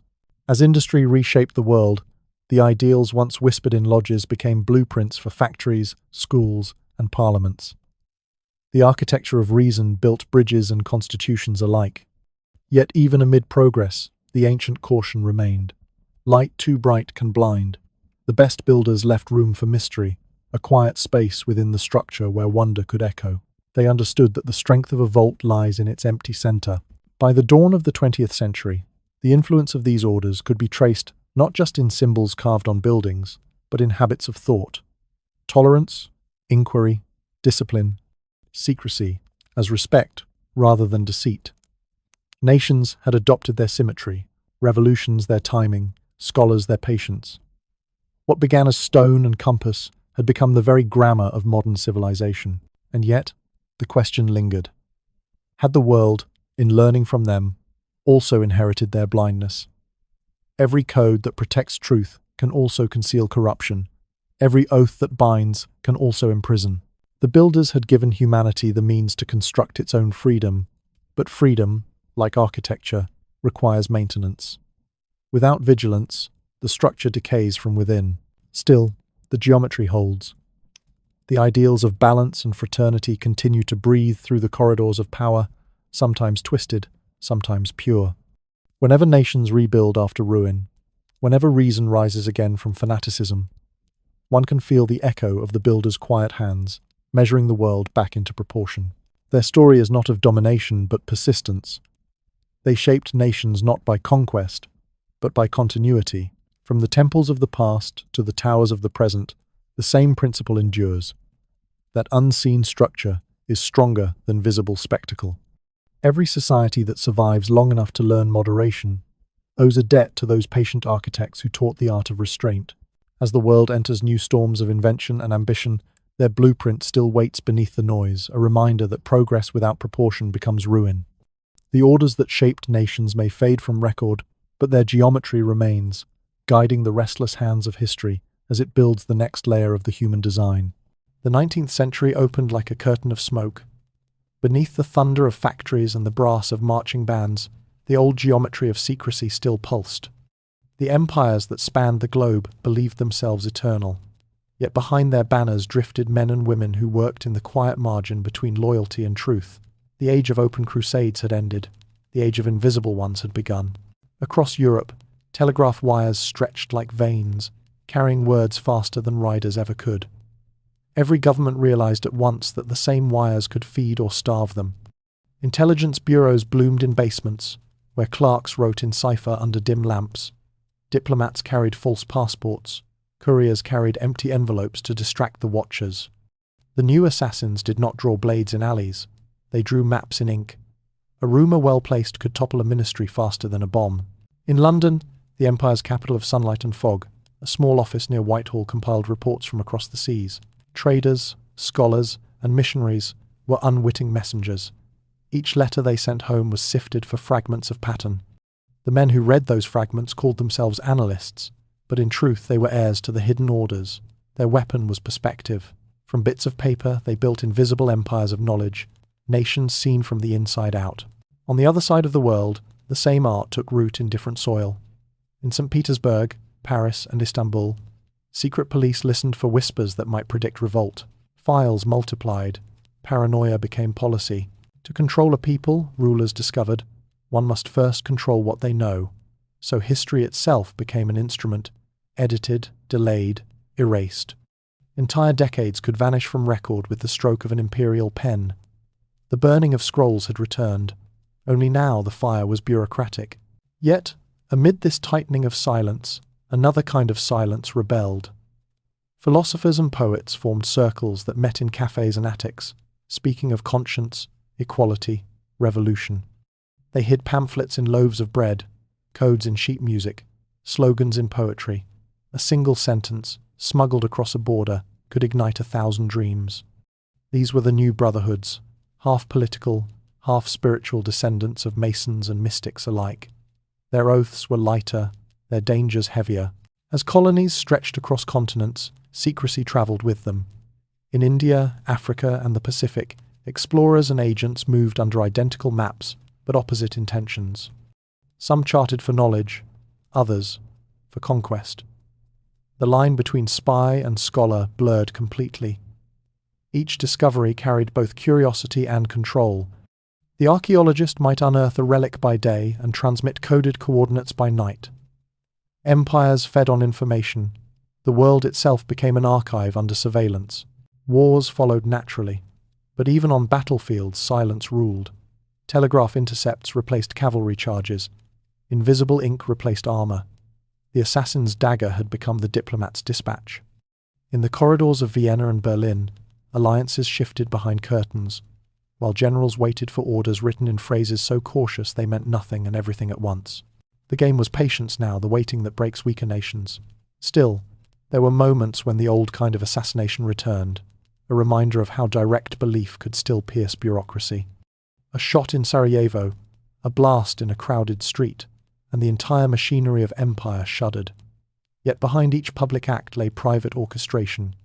The agents who planned such sparks saw themselves not as murderers but as correctors of imbalance, inheritors of that ancient creed that one precise act could redirect history. They were the last echoes of Alamut, reciting forgotten prayers in the language of politics. Meanwhile, the empire's scholars, those who measured the world with compasses and telescopes, also served the hidden pattern. Cartographers charted coasts that merchants would never see. Linguists recorded dialects that vanished once written. Each note, each map, was a form of possession. Knowledge was annexation disguised as curiosity. The scientists rarely noticed the shift. They believed they were chasing truth, unaware that truth had been conscripted. In the far corners of these vast dominions, ordinary people learned the same lesson on smaller scales. Villages kept secret festivals, prayers spoken in forbidden tongues, lineages remembered only in song. Against the machinery of empire, memory itself became resistance. When power demands silence, remembrance is revolution. The same instinct that once hid scrolls beneath temples now hid stories beneath lullabies. By the dawn of the 20th century, secrecy had become the bloodstream of civilization. Telegraphy gave way to wireless, and suddenly information was everywhere and nowhere. Governments built entire ministries devoted to interception. The public, hearing fragments through newspapers, lived inside the static. Trust thinned, skepticism thickened. The more the world communicated, the less it understood. In this atmosphere, a new kind of assassin emerged, the bureaucrat with a pen. He did not kill bodies, he killed possibilities. A report misfiled, a telegram delayed, a rumor leaked at the right hour, each act as lethal as steel. Empires bled not from open wounds, but from paper cuts too small to see. The hidden orders of the past had sought enlightenment through secrecy. Their descendants sought control. The meaning had inverted, but the mechanism endured. And yet, through all the deception, the original rhythm of secrecy, its poise, its balance, still whispered. There were still idealists who believed information should serve understanding, not authority. In universities, scientists exchanged coded letters during wartime, preserving discoveries for peace. In occupied cities, resistance groups revived the symbols of older brotherhoods, triangles, circles, the silent handshake of trust. The world had forgotten their names, but not their geometry. When the Great War finally came, it was fought as much in silence as in fire. Cryptographers in dim rooms became soldiers unseen, translating chaos into pattern, turning human speech into mathematics. Codes replaced banners. Radio waves replaced messengers. The battlefield stretched through ether. Every empire bled in silence, its veins of communication clogged with secrecy. When the guns stopped, nothing was the same. The empires that had ruled continents were ghosts of paper treaties, but their systems of hidden control survived, reborn in intelligence agencies, surveillance networks, political cabals. The world that emerged believed itself modern, yet it still moved to the rhythm of the oldest orders. Secrecy as protection, secrecy as weapon, secrecy as faith. Perhaps that is why the century that followed never truly found peace. Its wars simply changed uniform. The battlefield was thought, the enemy, uncertainty. And in that uncertainty, the hidden hand still guided history, unseen but unmistakable, tracing the same design that began in forgotten temples and mountain fortresses long ago. There came a time when even the shadows began to fade. The age of whispers gave way to the age of light, not the gentle light of candles, but a glare so constant that nothing could hide beneath it. Empires had collapsed, borders had been redrawn, and the world entered an era that believed secrecy could finally be conquered. Cameras replaced sentries, microphones replaced spies, and every gesture was recorded, indexed, preserved. The watchers became the watched. At first, people called it progress. Transparency promised safety, exposure promised truth. The inventions that filled the 20th century, film, radio, television, and later the quiet hum of computers, turned every life into a signal. The unseen networks once controlled by priests and kings now belonged to anyone with a dial or a wire. Yet the more the world illuminated itself, the more it seemed to lose shape. The light flattened everything. Mystery, once feared, began to feel like a missing element of the human spirit. For centuries, the secret had been a bridge between ignorance and wisdom, the quiet room where understanding took root. Now the doors stood open, and the room looked empty. When every event was broadcast, history itself became performance. The invisible architects, who once shaped destinies through patience, were replaced by algorithms that learned faster than reflection could keep up.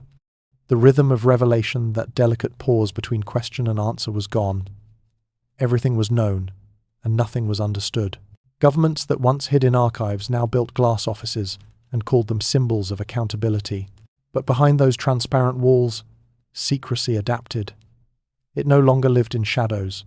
It lived in numbers. The codes that had once guarded royal decrees now guarded data, endless sequences of symbols no human eye could truly read. Encryption replaced parchment, the invisible became digital. Secrecy had not died. It had evolved beyond perception. The ordinary citizen, surrounded by light, began to suspect this truth. Every screen glowed like a miniature sun, yet each seemed to cast its own shadow. People shared their thoughts freely, but their thoughts were tracked. They recorded their lives, but their lives were recorded in turn. Privacy became a nostalgia, and the old silence, the kind that once felt holy, was reclassified as loneliness. The world no longer whispered. It buzzed. The hum of technology filled the space where wonder used to live. Still, within that noise, the ghost of the old secret lingered. The longing for hiddenness remained buried deep in human instinct, the same impulse that had driven the first hunters to form circles around the fire and speak softly of forbidden things. Even surrounded by information, people sought mystery in fiction, in conspiracy, in the strange comfort of the unsolved.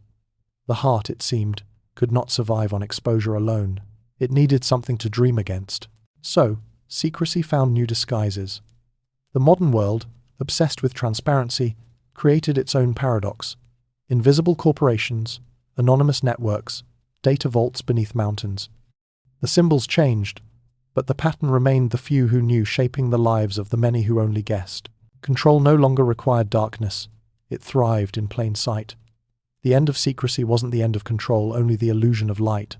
Artists began to notice first. Painters turned toward abstraction, composers toward silence. In their work shimmered an ache for what had been lost. The unspoken, the half-seen, the sacred distance between knowing and believing. Philosophers, too, sensed the shift. They warned that a world without secrecy would become a mirror that never stops reflecting itself, trapping humanity in its own gaze. To know everything was to feel nothing deeply. Meanwhile, the remnants of the old brotherhoods adapted quietly. The lodges became think tanks, the oaths became confidentiality agreements, the secret handshakes became access codes. The intention changed, but the behavior was identical. Protect information, limit access, preserve advantage. The ancient instinct that once guarded sacred texts now guarded intellectual property. The temple had turned into the corporation, but its foundations were the same. And yet, not all secrecy was sinister. In laboratories, scientists still practiced discretion to protect discovery from haste. In friendships, confidences were still exchanged softly, proving that trust cannot exist without mystery. Even in art, creators kept drafts unseen, allowing imagination its private rehearsal. The human soul, for all its exposure, still needed rooms without windows. When satellites began to circle the planet, watching storms, cities, and seas, some thought that nothing on Earth could remain hidden. But the sky itself laughed gently at that certainty. Beneath the oceans, in jungles, in hearts and minds, the unknown persisted. Mystery is not a habit of ignorance. It is a feature of existence. The more one sees, the more one senses what remains unseen. The old philosophers would have called this balance divine, the necessary veil between human sight and infinity. In their writings, they warned that revelation without restraint leads to blindness. Perhaps they foresaw our present, a civilization drowning in light, craving the shade of its own origins. Once, people hid knowledge to protect it from destruction. Now, they hide from knowledge to protect themselves from exhaustion. The circle has closed. It is strange how quickly the sacred becomes nostalgic. A letter sealed with wax, a locked journal, a meeting held in person rather than through glass. All these small acts of privacy now feel like rituals of resistance. We perform them to remember that not every truth should be uploaded. The secret, once feared as dangerous, has become precious again. Silence, once mistaken for ignorance, now feels like peace. In this way, secrecy lives on, not as conspiracy, but as conscience. It reminds us that meaning is not found in exposure, but in depth. To keep something sacred is not to hide it from others, but to preserve its dignity from noise. The mystics of old would have understood this instinct. So would the builders, the scribes, and the assassins, who learned to balance light and shadow. The surface of the world may glitter brighter than ever, but its heart still beats in darkness, steady, patient, unseen. Perhaps that is the final paradox of civilization, that the more we reveal, the more we return to the desire for concealment. The story that began with secret brotherhoods has not ended. It has changed medium. Today, the hidden orders are not carved in stone or sworn by oath. They are coded in circuits, written in algorithms, spoken through the quiet pulse of information that never stops moving. And somewhere in that endless movement, the old rhythm persists, the pulse of curiosity, of restraint, of silence turned into knowledge. The death of the secret was only a change of costume.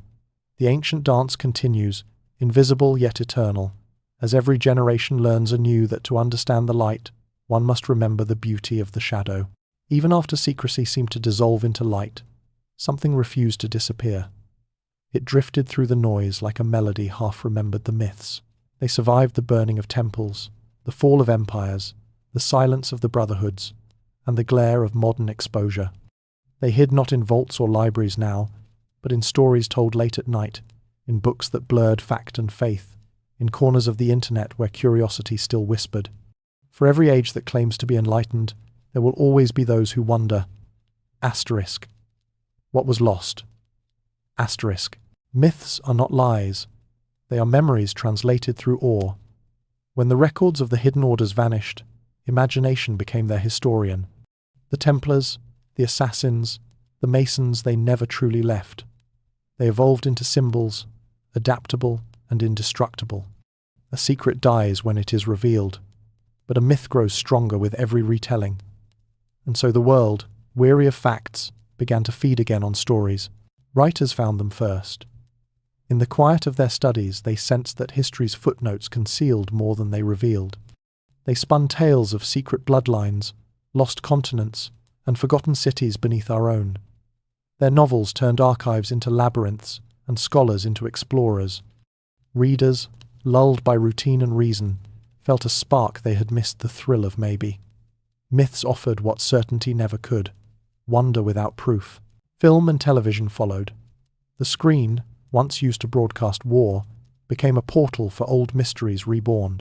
Knights and assassins reappeared, no longer bound to dates or dogmas but to atmosphere, that haunting sense that something vast watches from behind history's curtain. The audience did not need to believe, it only needed to feel. Late at night, when the credits rolled and the room grew still, a quiet question always remained. Asterisk. What if? Asterisk. The myths survived because they satisfied a need that data could not. In an age that mapped every coastline and measured every atom, mystery became rebellion. To doubt the completeness of knowledge was an act of imagination. People no longer feared the dark, they missed it. The unknown had become an endangered species. Myths offered sanctuary places, where curiosity could still wander barefoot. Some dismissed these stories as entertainment, but others sensed that something older was speaking through them. The archetypes of the hidden orders, the guardian, the initiate, the deceiver, the witness, are woven into human nature itself. They recur in every culture because they describe the internal architecture of discovery. We seek what is forbidden because it mirrors the inner search for meaning. The lost civilization, the hidden manuscript, the secret chamber beneath the city, all of them are metaphors for the chambers within our own minds. Psychologists began to notice this pattern. They described myth as the dream of civilization, a collective echo of what the conscious world has forgotten. The secret orders, in this view, were never merely historical, they were psychological necessities. They gave form to the parts of us that crave silence, hierarchy, and transformation. Even when the world claims transparency, the self remains opaque. Myths survive because they remind us of that depth. In remote valleys and forgotten towns, the physical traces of these legends still draw pilgrims. A crumbling fortress in Iran, a ruined chapel in France, a sealed chamber beneath an old cathedral, tourists arrive with cameras but leave with questions. Standing among the stones, they feel something that resists explanation, a residue of intention that no historian can quantify. The rational mind dismisses it as coincidence. The heart knows better. Myths live where memory and emotion overlap, where evidence feels secondary to atmosphere. The internet, for all its noise, became the new monastery of myth. In endless threads and videos, the old patterns resurfaced. Secret societies shaping events, symbols hiding in logos, ancient wisdom guiding modern power. Some of these tales were harmless wanderings, others hardened into paranoia, but beneath both extremes lay the same hunger. The need to believe that the world is not random, that meaning still hides behind the curtain. The myth of control has replaced the myth of creation. Both, in their way, protect us from chaos. Anthropologists call this persistence, times cultural recursion, times the way stories loop back through generations, changing costumes but keeping their pulse. A medieval monk might whisper of angels guarding forbidden texts. A modern user might post about agencies guarding forbidden technologies. The language evolves, the emotion remains. The myth is not what changes we do. Every retelling becomes a mirror reflecting the fears and desires of its age. And in the mirror of this age, the reflection is complicated. We have conquered distances, but not doubt. We have captured images of galaxies yet cannot explain consciousness. The myths endure because they fill the gap between what we can measure and what we can feel. They are the poetry of our limitations. In their company, the night feels alive again. There is comfort in thinking that somewhere, knowledge still waits unshared. That a fragment of the Library of Alexandria lies sealed beneath desert sand. That beneath Rome or Jerusalem or beneath the city you live in, a tunnel hides a chamber lit by one eternal flame. Whether or not such things exist matters less than what they awaken. They remind us that curiosity itself is sacred. The moment we stop wondering, we stop being fully human. Modern storytellers may not call themselves historians, but they keep history breathing. Every time a myth is retold in a book, a film, a whispered conversation, it pulls the past back into the present. It gives the silent centuries a voice. Perhaps this is the true immortality the old brotherhood sought. Not survival of their bodies, but survival of their mystery. Because mystery is the one inheritance that cannot be taxed, censored, or digitized. It travels in imagination, invisible and infinite. The myths that refuse to die are not haunting us. They are guiding us, reminding us that the unknown is not the enemy of truth, but its companion. They ask us to look again, to listen longer, to doubt gracefully. So when you hear an old story retold of lost cities, sacred orders, or civilizations that vanished before history began, listen carefully. Beneath the exaggerations and errors, a rhythm persists. It is the heartbeat of our species, the pulse that once echoed in temples and still whispers through the wires of modern life. Myths do not die because they are not separate from us. They are our reflection in twilight, half memory, half dream, wholly human. And as long as we dream, the myths will breathe. They are the last shadows that light can never erase. The myths did not vanish when the world became modern, they simply changed their masks. In boardrooms and government halls, in financial districts and data centers, the same invisible patterns began to reappear. The brotherhoods of the past had worn robes and symbols. Their descendants wore suits and screens. But the architecture was familiar. Circles within circles, secrecy cloaked as order, knowledge held like currency. Humanity had traded temples for towers, yet the geometry of control remained the same. To see it, one only needs to look slowly. The modern city is a cathedral of intention. Its streets converge like spokes towards centers of invisible gravity. Banks, ministries, headquarters, clouds of data stored in glass boxes humming with electricity. Every cable beneath the pavement connects to another. Every signal crossing the air links unseen minds. The web of power has no face now, no altar or fortress. It hides in motion, in algorithms that measure what the eye cannot. This new secrecy is not silence but saturation. There is too much information to notice what matters. Truth is not hidden behind walls anymore. It is buried beneath abundance. The old keepers of wisdom used absence to protect mystery. The modern keepers use excess. Both achieve the same result: a veil drawn between what is seen and what is understood. Governments call it security. Corporations call it innovation. Citizens call it progress. Yet somewhere inside this vocabulary of light lives the same darkness that once sheltered the temples. Power still prefers quiet places. It has simply learned to hide in noise. History has always repeated this pattern. When knowledge becomes too accessible, it fractures. The scribes of Mesopotamia wrote in clay because stone was durable. We write in code because code is invisible. But invisibility is fragile. A single line altered, a single digit misplaced, and empires built on data can collapse faster than any city of stone. The masters of this new world understand that fragility and guard it with the same devotion the Templars once gave to their vaults. The difference is that today's hidden orders do not gather in candlelight, they gather in networks. Their meetings occur in encrypted channels, their symbols are passwords, their initiations are access privileges. They are not united by belief, but by control of flow, of money, of attention, of information. Power has become fluid, and whoever directs the current directs the world. Philosophers once warned that too much light could blind. The 21st century has proved them right. With every discovery made visible, the invisible becomes the only refuge of meaning. Privacy, once a right, has become a luxury. Those who can afford secrecy own the future. Those who cannot are consumed by visibility. The pattern is ancient, but the tools are new. The symbols carved into stone have turned into lines of code, yet both speak the same language, silence dressed as complexity. Still, within this machinery, the old human instinct persists. There are thinkers, scientists, and artists who sense the imbalance and search quietly for equilibrium.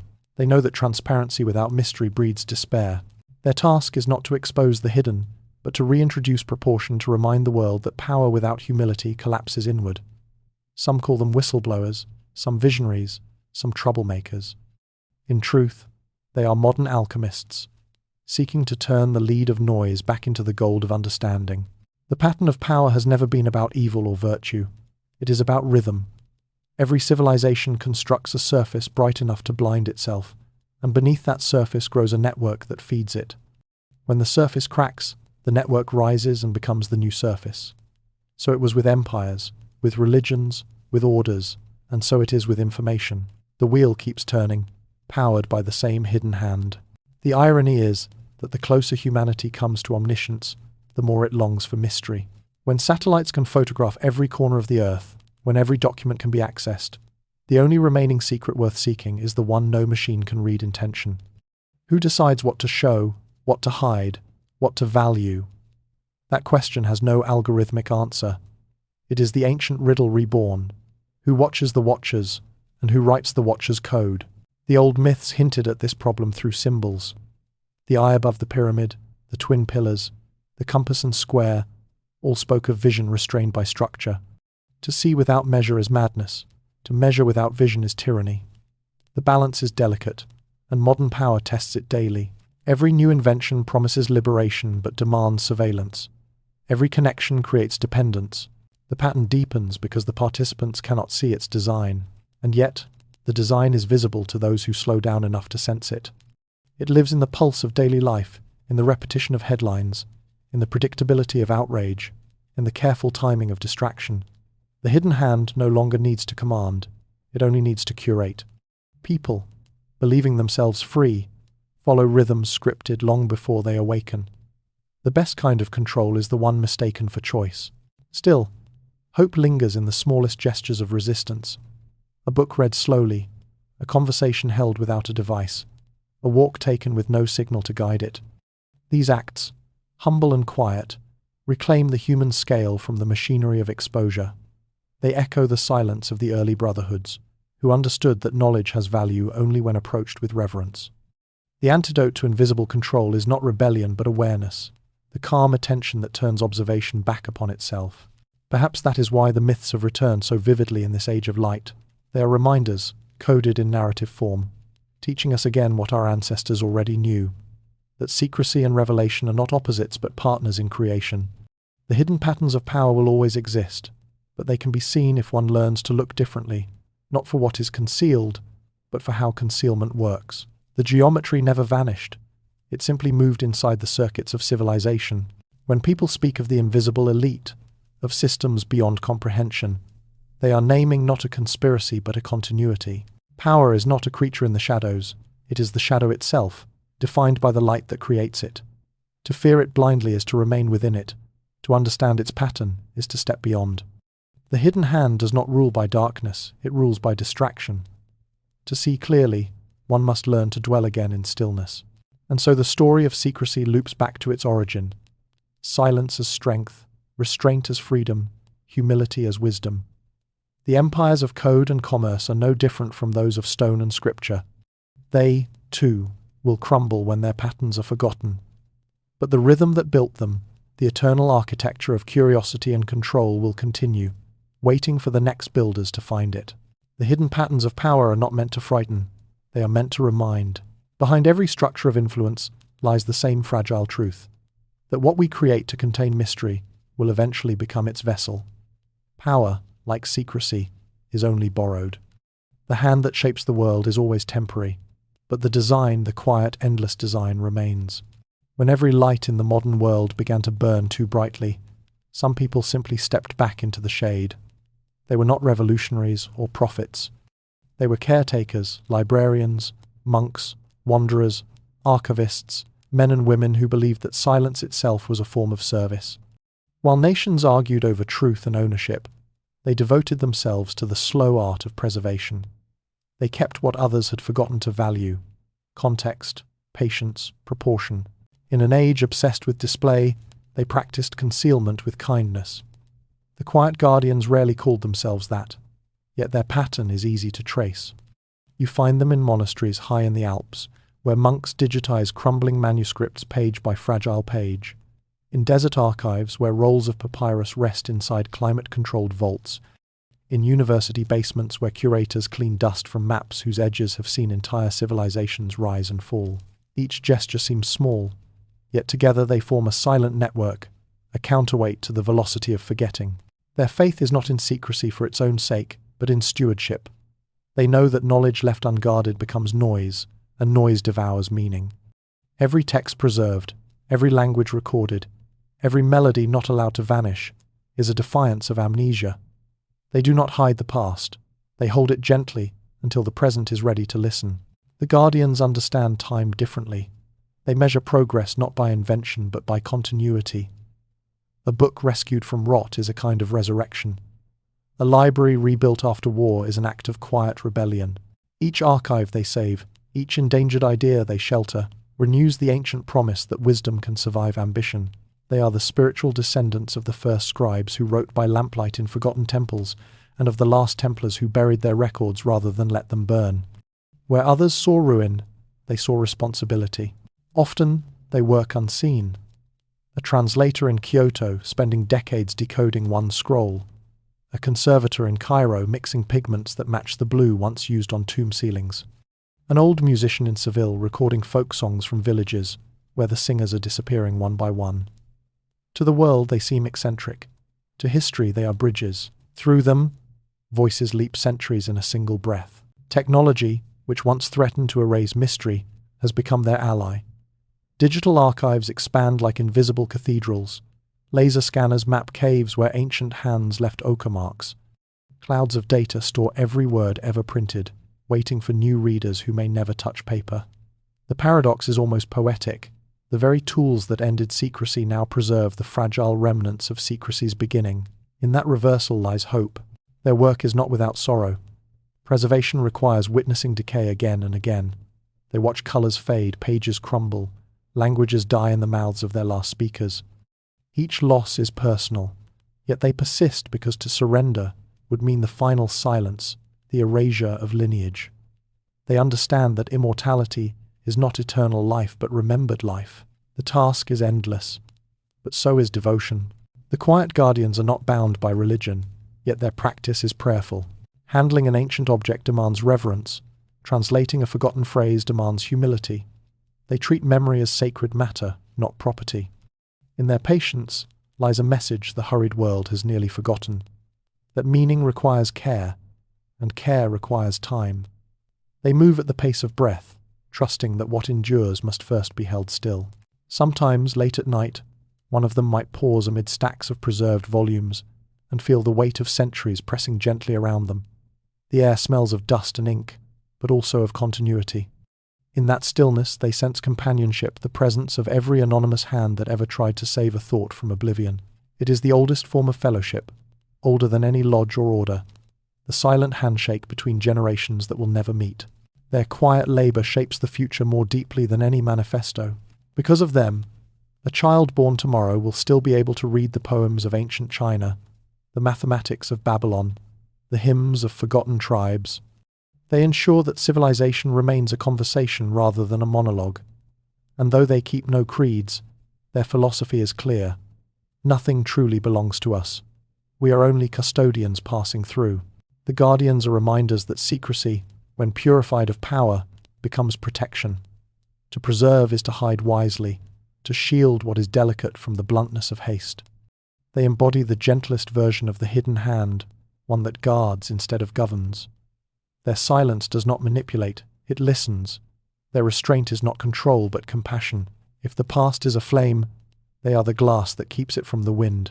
There is something profoundly human in their anonymity. They will never be famous, because fame erases the very humility that makes their work possible. Their satisfaction lies in continuity, in knowing that long after their names are lost, the knowledge they saved will keep whispering to strangers. They do not need monuments. Their monuments are sentences still legible, songs still sung. In their stillness, the guardians also hold a warning. They know that preservation without renewal becomes stagnation, that guarding truth too tightly can suffocate it. So they balance care with release, teaching, sharing, translating. Every time they publish a newly restored text or open an archive to the world, they echo the ancient rhythm of revelation. Conceal, then reveal, then conceal again. It is the breathing pattern of civilization itself. When the world grows loud with certainty, these keepers remind us that knowledge began in quiet. Long before algorithms and broadcasts, understanding was born from listening to wind, to stars, to the heartbeat of time. The guardians keep that listening alive. They are not fighting the modern age. They are tuning it. And if one could walk through their invisible network from monastery to museum, from server farm to mountain shrine, one might realize that the true hidden order never vanished. It simply softened, exchanging secrecy for stewardship, authority for care. The brotherhood of silence has become the fellowship of memory. Their work is not dramatic, it is durable. Through them, the forgotten remain remembered, and the remembered remain alive. They are the keepers of continuity in an age addicted to novelty, the quiet guardians of meaning in a world dazzled by noise. Their devotion hums beneath the clamour like a low, steady chord, anchoring the melody of progress so it does not drift out of tune. Because of them, the story does not end. It simply pauses, waits, and begins again. All through history, people have hidden things, not only treasures or scrolls, but feelings, motives, and dreams. The act itself seems older than language, as instinctive as breath. A child hides a found stone. An artist hides a signature inside paint. A thinker hides doubt behind certainty. We conceal not only to deceive, but to preserve. Hiding, at its core, is a form of care. It is the pause that allows meaning to grow before exposure can scatter it. Every civilization has wrapped its truths in layers. The priests hid formulas of time behind chants. Scientists encoded their discoveries in symbols. Poets folded their confessions into rhyme. Even today, when almost everything can be seen, the impulse remains. To hide is to protect the fragile from noise. It is a gesture of patience in a restless world.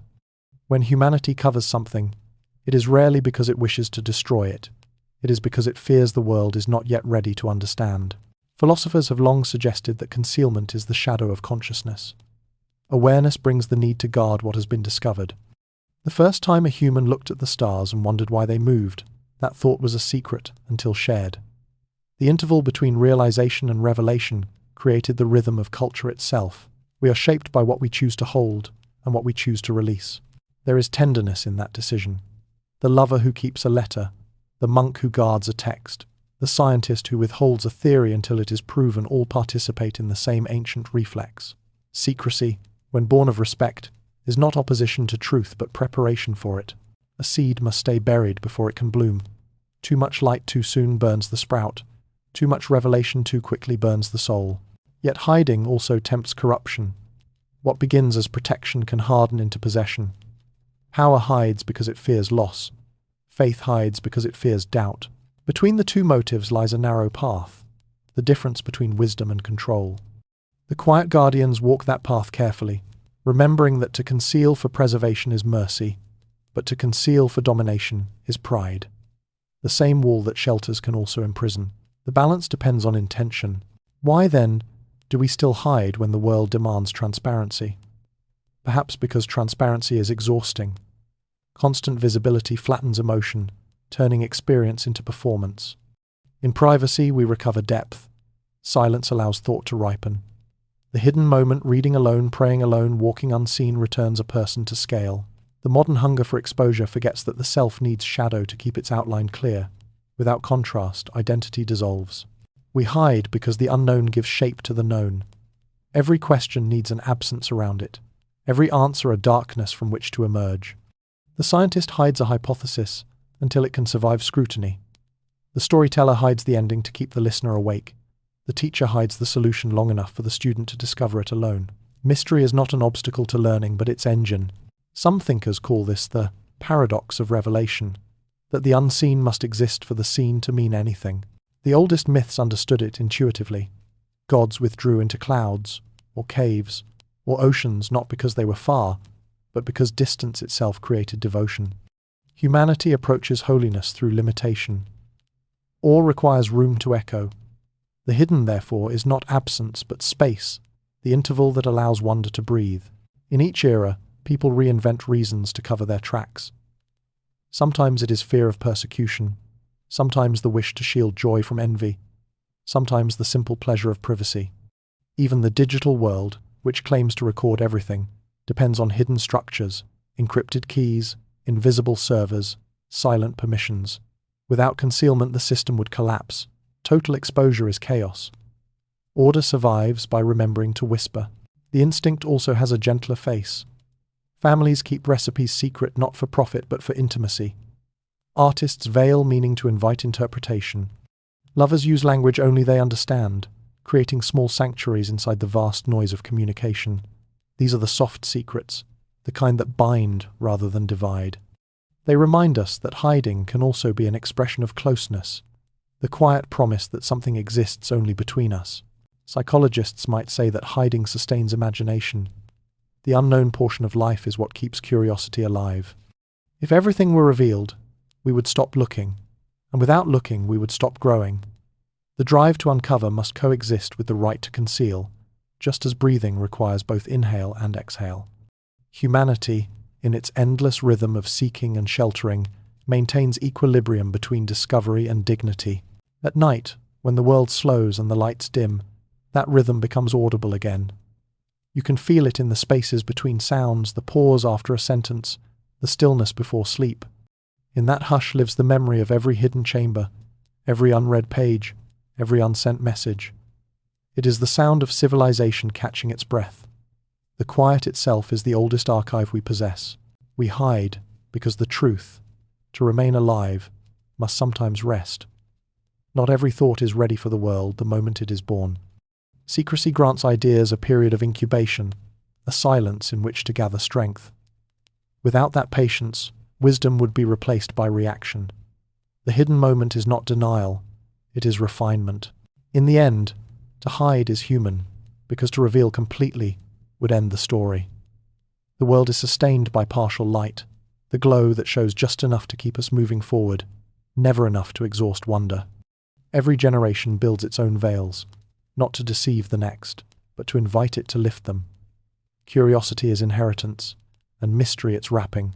So we hide not out of fear, but out of faith.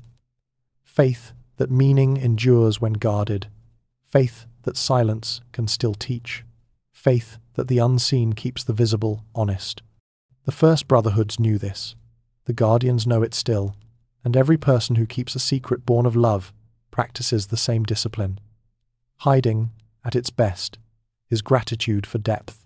Perhaps that is the final secret one that requires no temple, no order, no initiation. It is simply the realization that the impulse to conceal and the desire to discover are the twin forces that keep humanity alive. The universe hides its laws. We hide our hearts.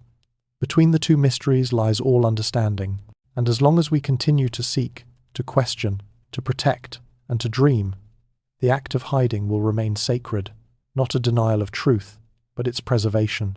The veil will always flutter between what we know and what we sense, reminding us that knowledge is only half the story, and the hidden half is where meaning sleeps. Number asterisk. Section 10.1. What the shadows left behind. 1,000 words. Asterisk. Dawn comes gently to ruins. It always has. When the first light touches the stones of forgotten fortresses, it doesn't accuse, it remembers. The world seems to inhale, as if the air itself knows that every empire ends not with thunder, but with soft illumination. The shadows retreat, leaving behind their quiet archaeology, fragments, symbols, stories carved into dust. What the shadows left behind is not emptiness. It is evidence that something once cared enough to be hidden. From the mountains of Persia to the crypts beneath Europe, from monasteries buried in snow to archives humming beneath modern cities, the remnants of secrecy linger. They are not ghosts but fingerprints. A symbol etched in a wall, a word repeated across centuries, a melody surviving without composer, all are traces of intention that refuse to vanish. The builders, the scribes, the brotherhoods, they dissolved, yet their geometry remains. Time, though merciless, is also obedient to pattern. Archaeologists brushing dust from stone sometimes pause, feeling the weight of eyes that are no longer there. Historians decipher codes they cannot quite translate, sensing that translation itself may miss the point.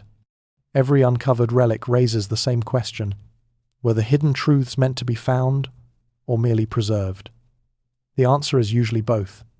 To conceal is to trust the future. To reveal is to invite it. Modern travelers walk through these places, cathedrals, fortresses, labyrinthine libraries, and call them beautiful, without knowing why. Perhaps beauty is the recognition of order that once had purpose. The arches that frame the sky, the corridors aligned with solstice light, the manuscripts whose ink still glimmers when turned to the sun, all of them hum faintly with the memory of deliberate hands. What endures is not power but precision. The geometry outlives the empire. Consider the ruins of Alamut. The fortress itself is gone, only its outline clings to the ridge. Yet its silence still feels organized. Stand there at twilight, and the wind through the valleys sounds like distant chanting. The mountain remembers discipline. In that emptiness, you can sense the thought that once filled it, the belief that a single idea, guarded well, could balance chaos. It is humbling to realize that even the most secret order could not hide from time, yet comforting to see that time could not erase its echo. In France, the Templars' commanderies have become farms and museums, but their symmetry survives. The same proportions they used to design chapels now appear in public buildings and city squares. Every column casts a reminder that structure is a language without accent. The masons' equations, once whispered, now shape skylines. Secrecy translated itself into architecture so durable that people walk through it daily without noticing they inhabit an idea. The guardians of memory, those quiet curators of vanished ages, understand this inheritance best. They collect not only artifacts but atmospheres, the hush between walls, the scent of paper, the rhythm of footsteps in corridors that were meant for silence. They know that preservation is conversation across centuries. When they handle a fragment of parchment or restore a symbol on a chapel arch, they are not reviving the past, they are acknowledging its unfinished sentence. For all the brightness of the modern world, the faint glow of secrecy still guides us. Museums dim their lights to protect paint. Scientists encrypt their work until it is ready for review. Friendships hold unspoken understandings more delicate than vows. The instinct to guard meaning continues because meaning itself remains fragile. Every truth requires a vessel, and every vessel must be shaped to endure darkness as well as light. Sometimes, walking through a ruin at dusk, one feels that humanity builds not to last but to leave trace. The stone is secondary, the gesture is what survives. The people who stacked these walls are gone, yet their arrangement of space still instructs us in silence. They remind us that knowledge, like architecture, is an experiment in endurance. It cannot resist time by force, only by rhythm. What the shadows left behind is not warning but guidance. They teach proportion, humility, restraint. The hidden orders knew that revelation must be timed, that wisdom without context becomes noise. Their systems often erred, their hierarchies hardened, but the principle beneath them remains sound. Protect what is precious until understanding can meet it. The true secret has never been the information itself, it is the discipline of patience. Even the technologies that define our era owe something to that inheritance. The circuits inside a computer mimic the labyrinths of ancient temples. Pathways channeling energy, gates allowing passage, symbols representing function. We continue to build worlds within worlds, layering access, encrypting meaning. The digital age believes it invented secrecy. In truth, it simply changed its medium. The lineage is unbroken. If one steps back far enough, the pattern becomes almost tender. Humanity hides, reveals, forgets, and rebuilds over and over. Each generation leaves behind a residue of its intentions, a whisper for those willing to listen. The first fire left charcoal on cave walls. The last satellite will leave its silent orbit, Between those moments stretches one continuous thread, the wish to be remembered without being fully known. It is easy to romanticize the past, to imagine brotherhoods of wisdom uncorrupted by ambition. Yet the ruins tell a gentler truth. Perfection was never their goal. What mattered was participation, the attempt to reach beyond the visible, to arrange the world so that meaning could find form. Even failure, when built sincerely, becomes architecture. Standing amid those remnants, one can feel gratitude rather than grief. Every cracked column and half-erased inscription proves that effort was made, that curiosity outlived fear. The light that touches them now is not judgment, but continuation. We, the inheritors of their silence, are also their experiment. Each time we question, preserve, or forgive, we complete a fragment of their unfinished design. So when the wind moves through abandoned halls, it is not mourning but rehearsal, the world practicing how to remember. The shadows left us not emptiness, but instruction. To build carefully, to speak softly, to hide wisely, and to release gracefully. What they guarded is not power, not knowledge, but balance. And in the hush between day and night, if you listen, you can still hear the echo of that balance settling over the earth like dust. Even, patient, eternal. Night has returned to its stillness. The voices of history have faded, their echoes lingering like smoke in the air. The mountains, the temples, the fortresses, the manuscripts, all the shapes of secrecy we've walked through lie behind us now, softened by distance. What remains is quieter than revelation. It is understanding. Not the kind that demands proof, but the kind that arrives like breath. The journey through hidden worlds always ends here, in the same hush from which it began.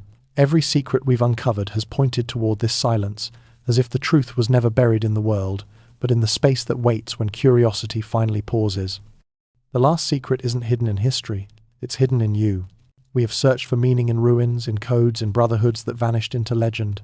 We followed the trails of scholars, assassins, and builders who believed that to protect truth was to protect the soul of humanity. And yet, beneath all their symbols and rituals, there was one constant rhythm, the heartbeat of wonder. That same pulse still moves quietly within us, asking not to be solved but to be heard. Perhaps the great secret was never about knowledge at all, but about attention. The ability to see without claiming, to listen without interruption, to hold silence without fear. The ancients built temples to contain that awareness. We carry it behind our ribs. When you stop searching for hidden doors, you realize the threshold was always internal. Every act of patience, every moment of stillness, is a continuation of the same lineage that once guarded sacred light. If you look around your own life, you can feel its pattern. The way some memories glow brighter when unspoken, the way love deepens when words fall away, the way ideas arrive when you stop trying to summon them. This is the geometry of secrecy reborn as mindfulness. The old orders used symbols to describe it: circles for eternity, triangles for balance, the eye for awareness. But those were only translations of a deeper truth. That understanding blooms in silence. The world we inhabit no longer believes in hidden chambers or lost maps, yet it still aches for them. The digital lights around us never dim, but behind them, a part of us still listens for something ancient, the sound of quiet purpose, the memory of sacred restraint. We scroll, we search, we measure, but what we truly miss is mystery itself, the absence that gives meaning to discovery. Without that absence, knowledge becomes noise. To understand the eternal secret is to realize that mystery and meaning are twins. One cannot live without the other. The universe hides its laws not to frustrate us, but to invite participation. Every unanswered question is an invitation to humility. Every shadow is a reminder that light has limits. The ancient keepers of silence knew this. They were not guarding information, they were guarding proportion. They understood that a world stripped of secrecy becomes a surface with no depth. Depth is born from patience, and patience is the oldest ritual we know. The eternal secret has no name, but it has many shapes.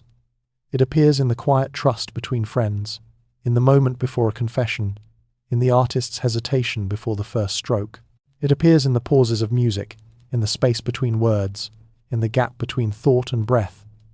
It is the still point that holds the turning world. To sense it is to remember that we too are part of a hidden design, one that needs no architect because it is constantly rebuilding itself through awareness. If you close your eyes now, You can feel it, the slow rhythm of existence humming beneath the noise. It is the same pulse that moved through the hands of the builders, through the ink of the scribes, through the voices of the guardians. It does not belong to any order or age. It belongs to life itself. The secret is not a destination. It is a way of perceiving. Every time you choose to notice instead of react, to listen instead of speak, you practice the ancient art of the unseen.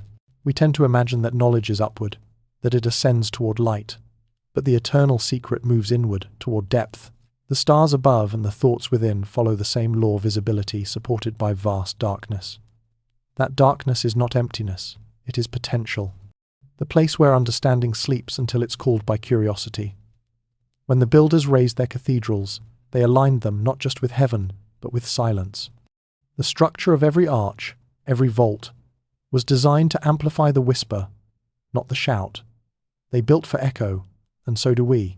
Think of every human act of creation as echo. Art, science, love, forgiveness. None of them exist without what they reflect.